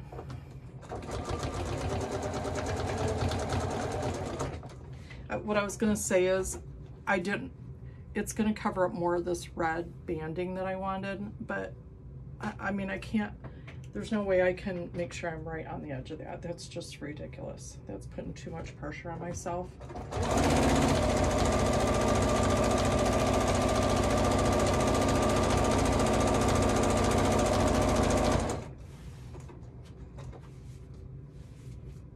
Now, when I get ready to do the top, pin the top to the back, which is opposite, don't forget. Usually it's when you pin the back to the top or the front. But when I get ready to do that, I'm already trying to get this corner situated here. When I get ready to do that, I know I said this about the fringe, but I will have to use pins.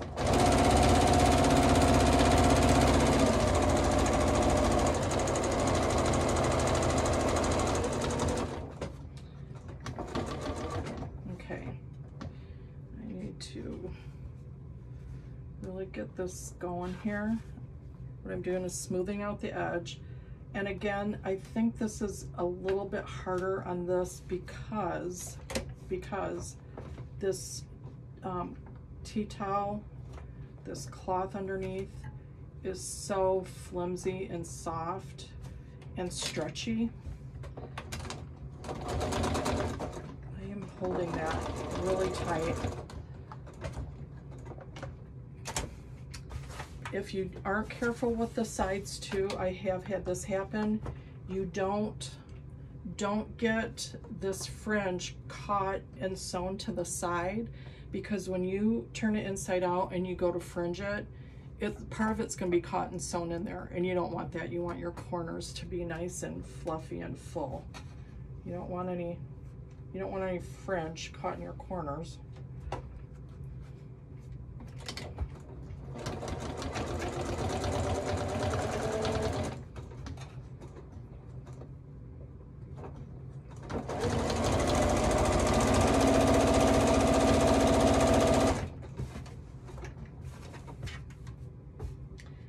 This is gonna be, I'm getting excited. This is gonna be a nice pillow, nice size pillow.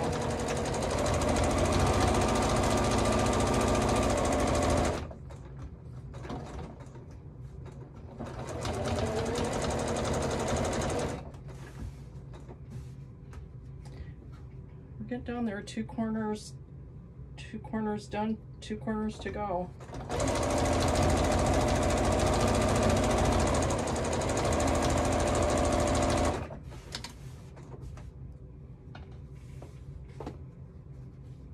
Okay, I'm preparing to get that corner ready so I can start holding that down.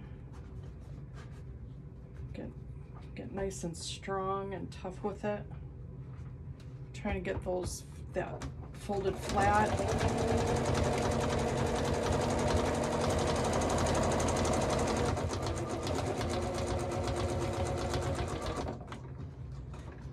Keep that fringe as flat as I can so it doesn't get caught. I can tell on a couple of these corners I'm probably going to have that little stitching line showing, and I have done this before. You just take a seam ripper and pull it out, but you don't want to do that throughout the whole thing. But if I have to do a few little spots, I will. Okay.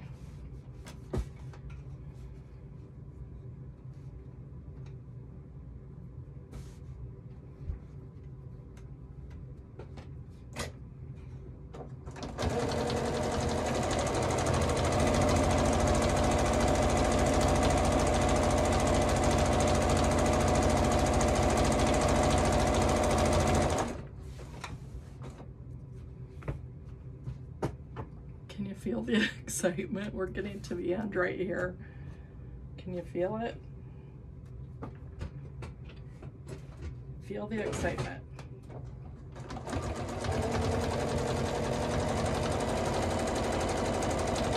Does this happen to you guys? I don't know if you just heard, but as I'm sewing, my I don't have a mat or anything under my pedal, and it gets farther and farther away from me. My leg is stretched all the way out, and I have to keep having to pull it back.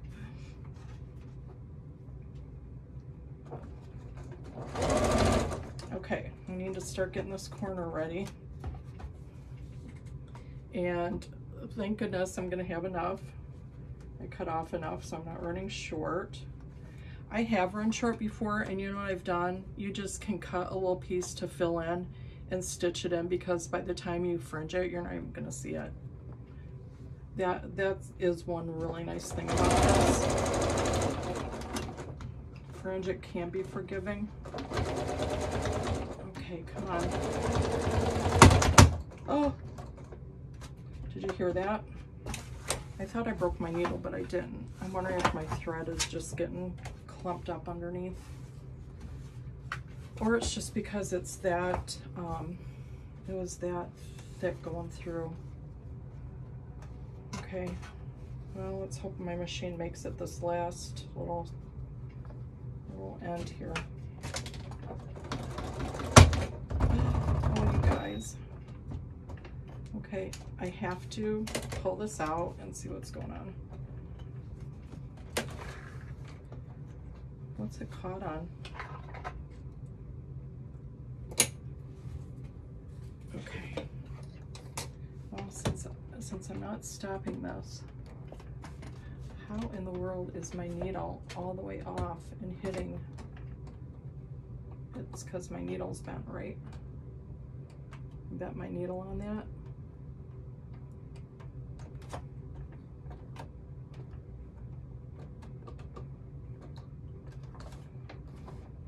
I don't want to change the needle right now because I'm not stopping the video and that'll take too long. So I actually just bent it back into place, and I'm hoping it will last long enough for me to do this and get the front stitched on.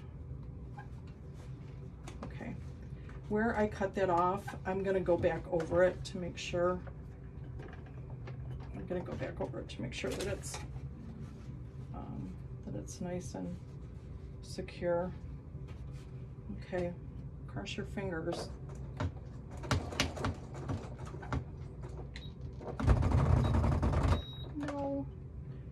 okay? Oh, shoot. Oh, shoot, you guys. My machine just said stop for safety purposes. Come on. Shoot.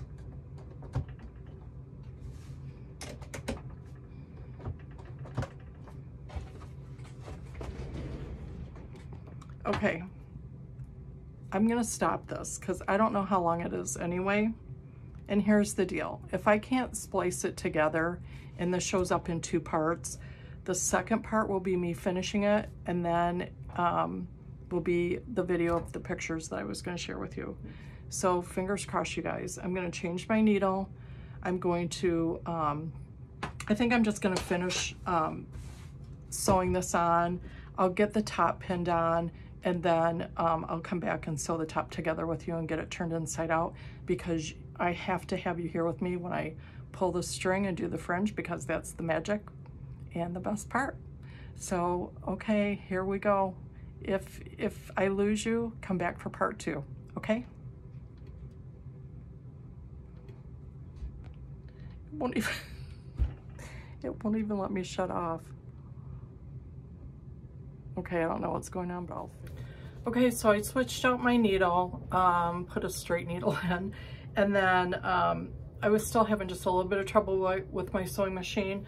So what I did is I got everything pinned. I did stitch around the whole pillow, but there's a few things that went wrong that I'm gonna show you how I'm gonna fix it. So I kind of saved that to show you. But the most important thing to tell you is that when I pinned, I started pinning from this side because, and I'll show you what happened. I wanted these corners, because they're round, and I'm not gonna stitch it into like a square like you normally do because that fringe is stitched in a circle. This corner is not bad. I'm gonna leave it. Okay. I ended up, so let me back up. I ended up stitching from this side though. So it would go smoother if this side was down, but because I used that, I wanted to follow right on that same stitch line that I did. So I did stitch with the front to the back down, and then I stitched with this on the top, and I used the same stitch line that I stitched just the fringe on, and I went right over that again. I was very careful to pin the corners first, and I actually pinned the corners from the front and the back because I wanted to get it as smooth as I could. So I'm going to show you this. There's 2 corners. See how that, oh, and I sewed over my finger and I have to cut that nail off. I see how it's like jagged. I'm going to come back around and sew this. I'm going to follow that and sew a better little curve so that that corner lays nice, and then I'm just going to pick that out. So I'm going to do that with you right now because I want that done before I actually turn this inside out. There was, I think, both of these end corners. That one's not bad. That one I'm redoing. This one's okay. Okay, this one, so 2 out of 4 corners isn't bad. This one, I did get a little kind of full divot in it. Because this is going to be the front, I don't want that little pucker. Well, it's not even that bad, but I don't want it to show. So I'm actually just going to pick a couple, it's just a couple stitches that I have to pick out. Just a couple.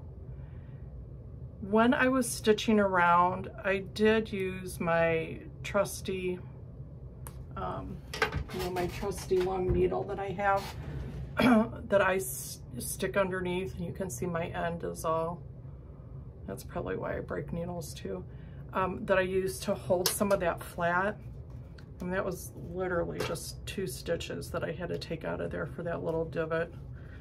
But I'm going to stitch back over that so that that corner is nice and smooth when you see it from the front, when it's turned. So I just pick that out, and I'm going to hold it smooth. I'm going to stitch that one, and then I'm going to stitch that other corner in more of a circle. So before I do that, I'll show you what else I did. When I this is the bottom where I sewed the fringe on, and it ended up just butting right next to each other. Part of that fringe got cut off, but when it's turned inside out and it's all fluffed up, you're not even going to see it.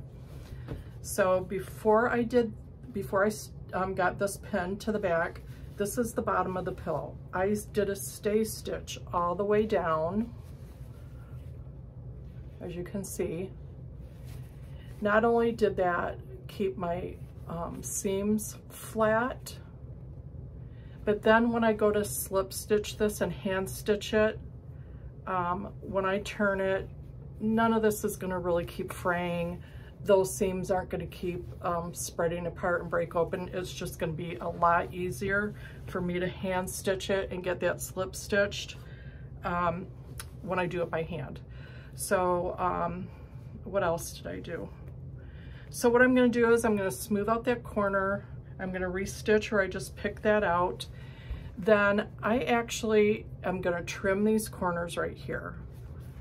I probably should trim these two. I'm just being a baby because I don't want to cut that pretty tea towel. I'm not going to trim the tea towel and see if the corners are okay without me cutting them off. If I have to turn it back inside out and cut them off, I will. But for right now, let's just get those corners done so we can get this baby finished up and see what it's going to look like. So let me find, this is the corner that I had to unpick, and instead of doing it from this side that I originally stitched it down, I'm doing it from this side so that I can hold that nice and flat and make sure that I'm not going to have that divot back in there. And this is thick. I had a little, not trouble, but you know, I had to manhandle it a little bit because it's so bulky.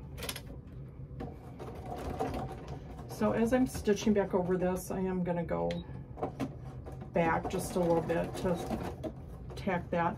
I'm just holding this really open and tight so I can get a nice smooth corner. And then I'm just going to go back over that again. It's not going to take much.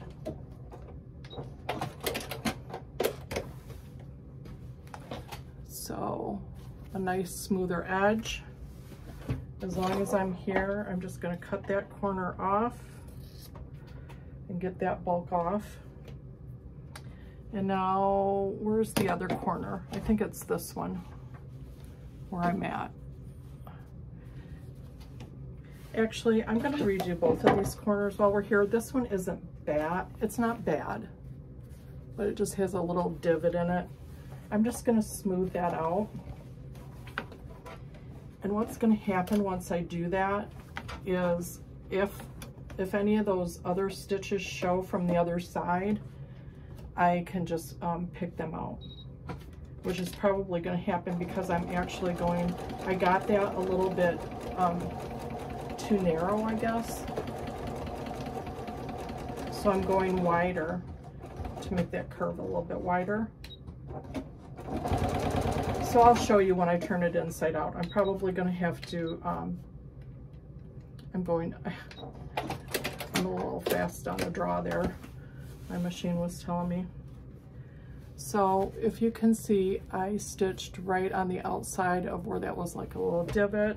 I'm going to cut that corner off. Okay, where's that other corner? Is the one that I really wanted to do. It's just because it's not round. See how it got cut off flat? So I'm going to round that off. Get that more following the shape of that curve of the fringe trim.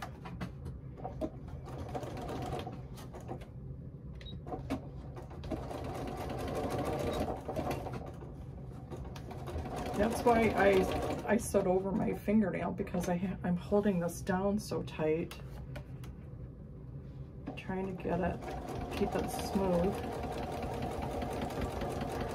That's going to be a lot better.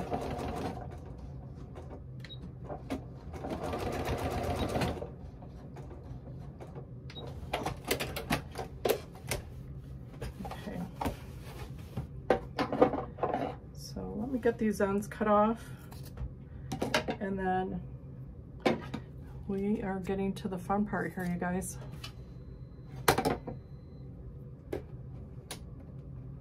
Okay, let's see what we're gonna do. I'm just gonna shake it out a little bit and get some of those loose threads off. Are you getting excited or nervous? Okay, so that's gonna be my bottom. Sometimes what I will do, if you can see, sometimes I'll iron this down, but I'm just going to, you know what, I think I am.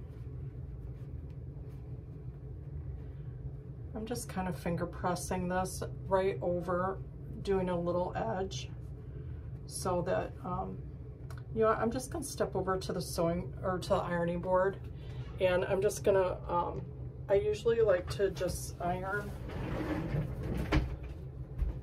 that edge over. Although I'm not going to be stitching it down today because I don't have my pillow form.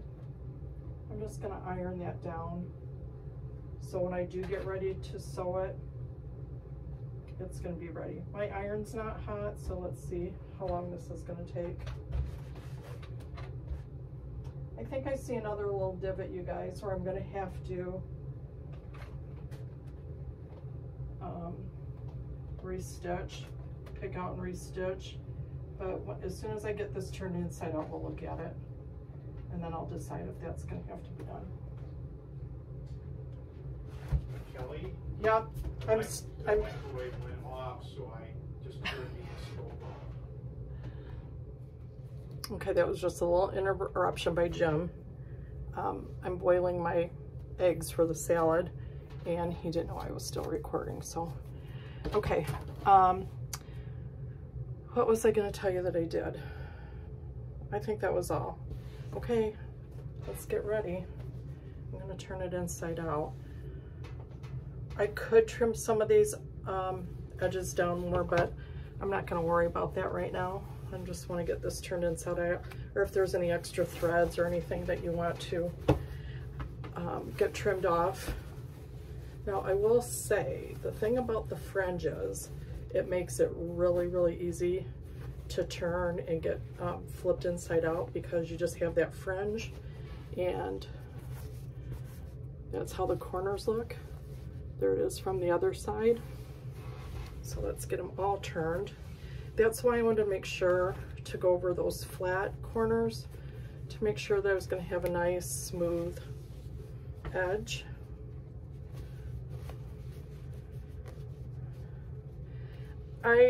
I can feel the corners of the tea towel in there. You might even be able to see it there, a little bulk. I'm not gonna, I don't know, why don't I want to cut those off? Why don't I want to, I guess I won't be ruining the tea towel. It isn't like I'm going to take it apart and use it for a tea towel, right? Okay, so this is what I was looking at before. So here is going to be my open edge, and when I sew, I come in on the corners. I came in pretty far on this one just because it is so big, so long. Usually I come in, I don't know, a couple inches, so that I get the corners sewn. I don't like to stitch, close it up all the way down to the edge, I guess I should say. But then I usually iron that end in. So when I go to slip stitch this down, I'm going to have a really nice, smooth, pretty edge. So you can see when I hand stitch that, it's going to look really nice. Okay, you guys, are you ready for the fringe? Okay, okay, we'll do pre-fringe. There's the whole pillow. What do you think about the white with the cream? That's still to be determined in my eyes. Okay, because I was shaking it, some of this already started coming out, but there's a little string right on the edge of the fringe that was sewn to keep that down.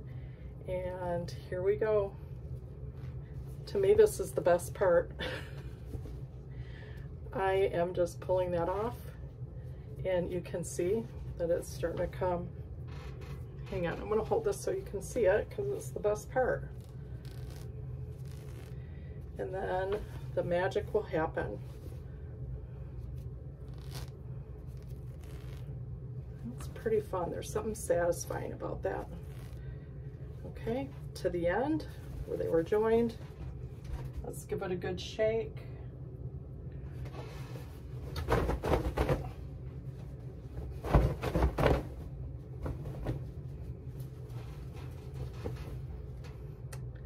Wow, look at that. Okay, let's see how I can do this so that you can see it. I'm just gonna lay it flat.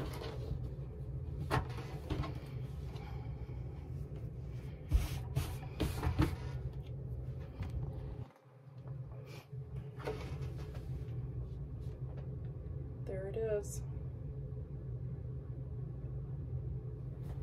How can I do that so you can see the whole thing? I guess I'll take a picture of it and slip it in at the end, but let's see the back. The back turned out just the way I wanted it to. I love the fringe. You know, this could be reversible. It would look just as pretty, you guys, from the back if you wanted a different look. Don't you think?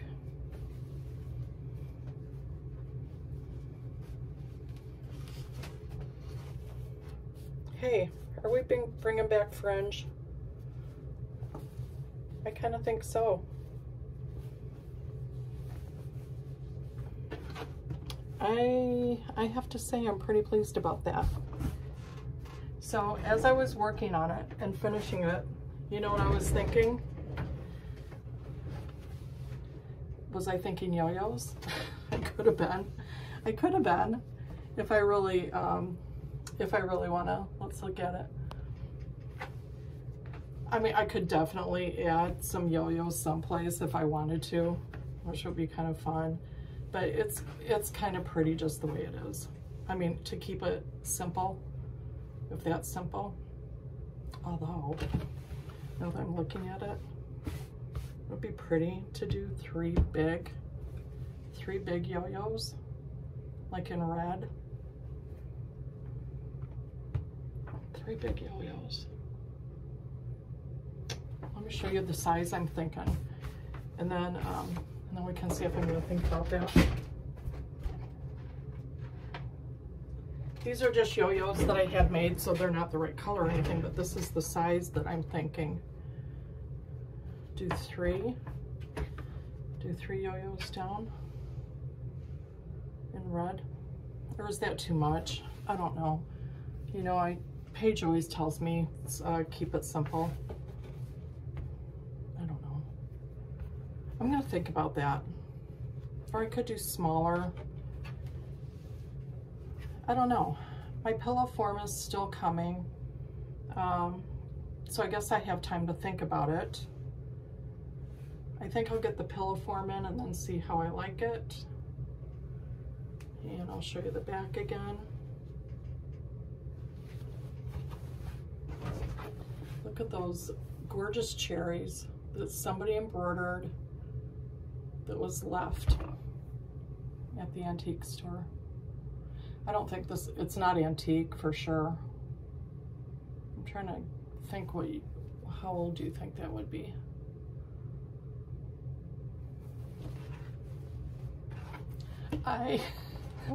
Let me bring you closer. I was gonna say, I think I'm pleased as punch with that one. So, that was just my first of a few nods to Mary Engelbreit that I'm gonna try to work on this summer, probably into the fall. I'm thinking that wool applique. So, again, this book you can still find, Mary Engelbreit's Home Sweet Home, A Journey Through Mary's Dream Home. It actually tells you how she acquired this house. It's so interesting. Not only the front, I've only been showing you the front, that is the back of the book. It is still available. I did Google that. I looked, I didn't see a year on it. You know, usually it says copyright or whatever. I didn't see it. but this has got to be from, I'm sure it probably even tells them stories. 90s maybe, early 90s, 80s even, maybe. Look at, she has the crochet on the front. So again, I'm gonna look for the fabric to do that little throw quilt in there. I'm gonna do the penny wool table runner. I think the next project, if I don't find the quilt fabric, the next project I'm gonna do is going to be, actually there's that quilt fabric again that I showed at the beginning. That piece of fabric, that red that I have, and then I ordered some gingham. That's actually kind of a charcoal gingham down there. What was I gonna say? What was I saying? That I had something. I don't know what I was saying. There's our nod to Mary's cherries. With the embroidered cherry on there. Let me see if I can find that picture of the tea towel again with the fringe. I could flip through this whole book page by page and show you guys. Now that I've gotten it out and I've been inspired by it, I want to read the story again and read through the whole thing. Here's the tea towel. That one didn't have the fringe on it, but I took that and combined it with that, the fringe that was on the chair with the red fabric that I showed you. And then I think, anyway, that's what I was gonna say. If I don't find that fabric to do the throw, then what I wanna do next is that black pillow. It's hard to tell. I'm looking at this one with the little penny drops on it. It looks like, that one actually looks like it's machine sewn on. I actually think that I'm even gonna try to match up the colors. She has a dark green, a red, kind of a reddish orange, a yellow, and it looks like a light blue pennies in there. What I'm gonna do is make little yo-yos and put those on in the square. I'm trying to see if it looks like it's one piece of fabric or if she did individual squares and not she, I don't know where she got it, or if it's individual squares sewn together. So I actually might get a magnifying glass and see if I can figure that out. Let me just find the chair to show you one more time with the fringe, since the whole thing was the tea towel and bringing the fringe back. And you know, you guys let me know what you think about the fringe. You know I'm not going to be able to find it now. There's the wool table runner again. That whole, you guys, the whole patio with the black and white stripe and the trellis. That's a good life, just sitting out on a patio like that with, okay, I can't find the red chair with the fringe to show you, but you know, we saw it at the beginning, and I am gonna end by showing you this beautiful vision again. Was that fun? That was my nod to Mary Engelbreit. So I'm kind of jazzed about picking a few projects out of here. I've never quite done that before. Been inspired by something. I mean, I've been inspired by things and then, you know, gone and found something, but actually taking things out of one book, like piece by piece, and gone, okay, I'm gonna do that, I'm gonna do that. So those few pieces that I picked out by this fall, I'm hoping to have all those little sewn projects done, and I am gonna bring you with me to do it. So I am, okay, this is the first weekend of July, so I'm trying to get back on track. I think I've been off of track for sure a month, maybe two. Next weekend, I don't think I'm going to be doing Black of the Month, My Color Is. That has been the second weekend of the month because I still have to catch up. I have a lot of hand quilting to do, and I was using the Thread Gather silk, and I did order it. I did get it so I can finish hand quilting my I think I have 3 blocks that I need to get sewn together that we're doing as the, excuse me, as we're doing as the Quilt As You Go, right? So so I'm just trying to give you a heads up. Oh, so I think I'll get back on track next Saturday doing the tassel giveaway. I don't know if you've missed it, but we're doing the tassel giveaway next weekend, and the surprise is you also get a yo-yo with it. What else? Besides telling everybody happy 4th of July weekend, cheers to Heather, who's our Canada friend. They celebrated Canada Day, July 1st, and I had to Google it, but now I know what Canada Day is. So Heather, happy Canada Day. And if you are any place else in the world, I don't think you are, but cheers to you. And to us who live in the United States of America, happy 4th of July, and I hope you really, really enjoy it. And thank you so much for being here. I don't say this, I always forget, but I would love for you to subscribe. I would love it. I would love to see thumbs up, and more than anything, I love, well, yeah, thumbs up is always good, but I love when you guys comment and talk to me. I really feel like I know you and that we're friends, and that means more to me than you even know. So, blessed holiday weekend, and everybody take care, and I'll see you next week. Bye.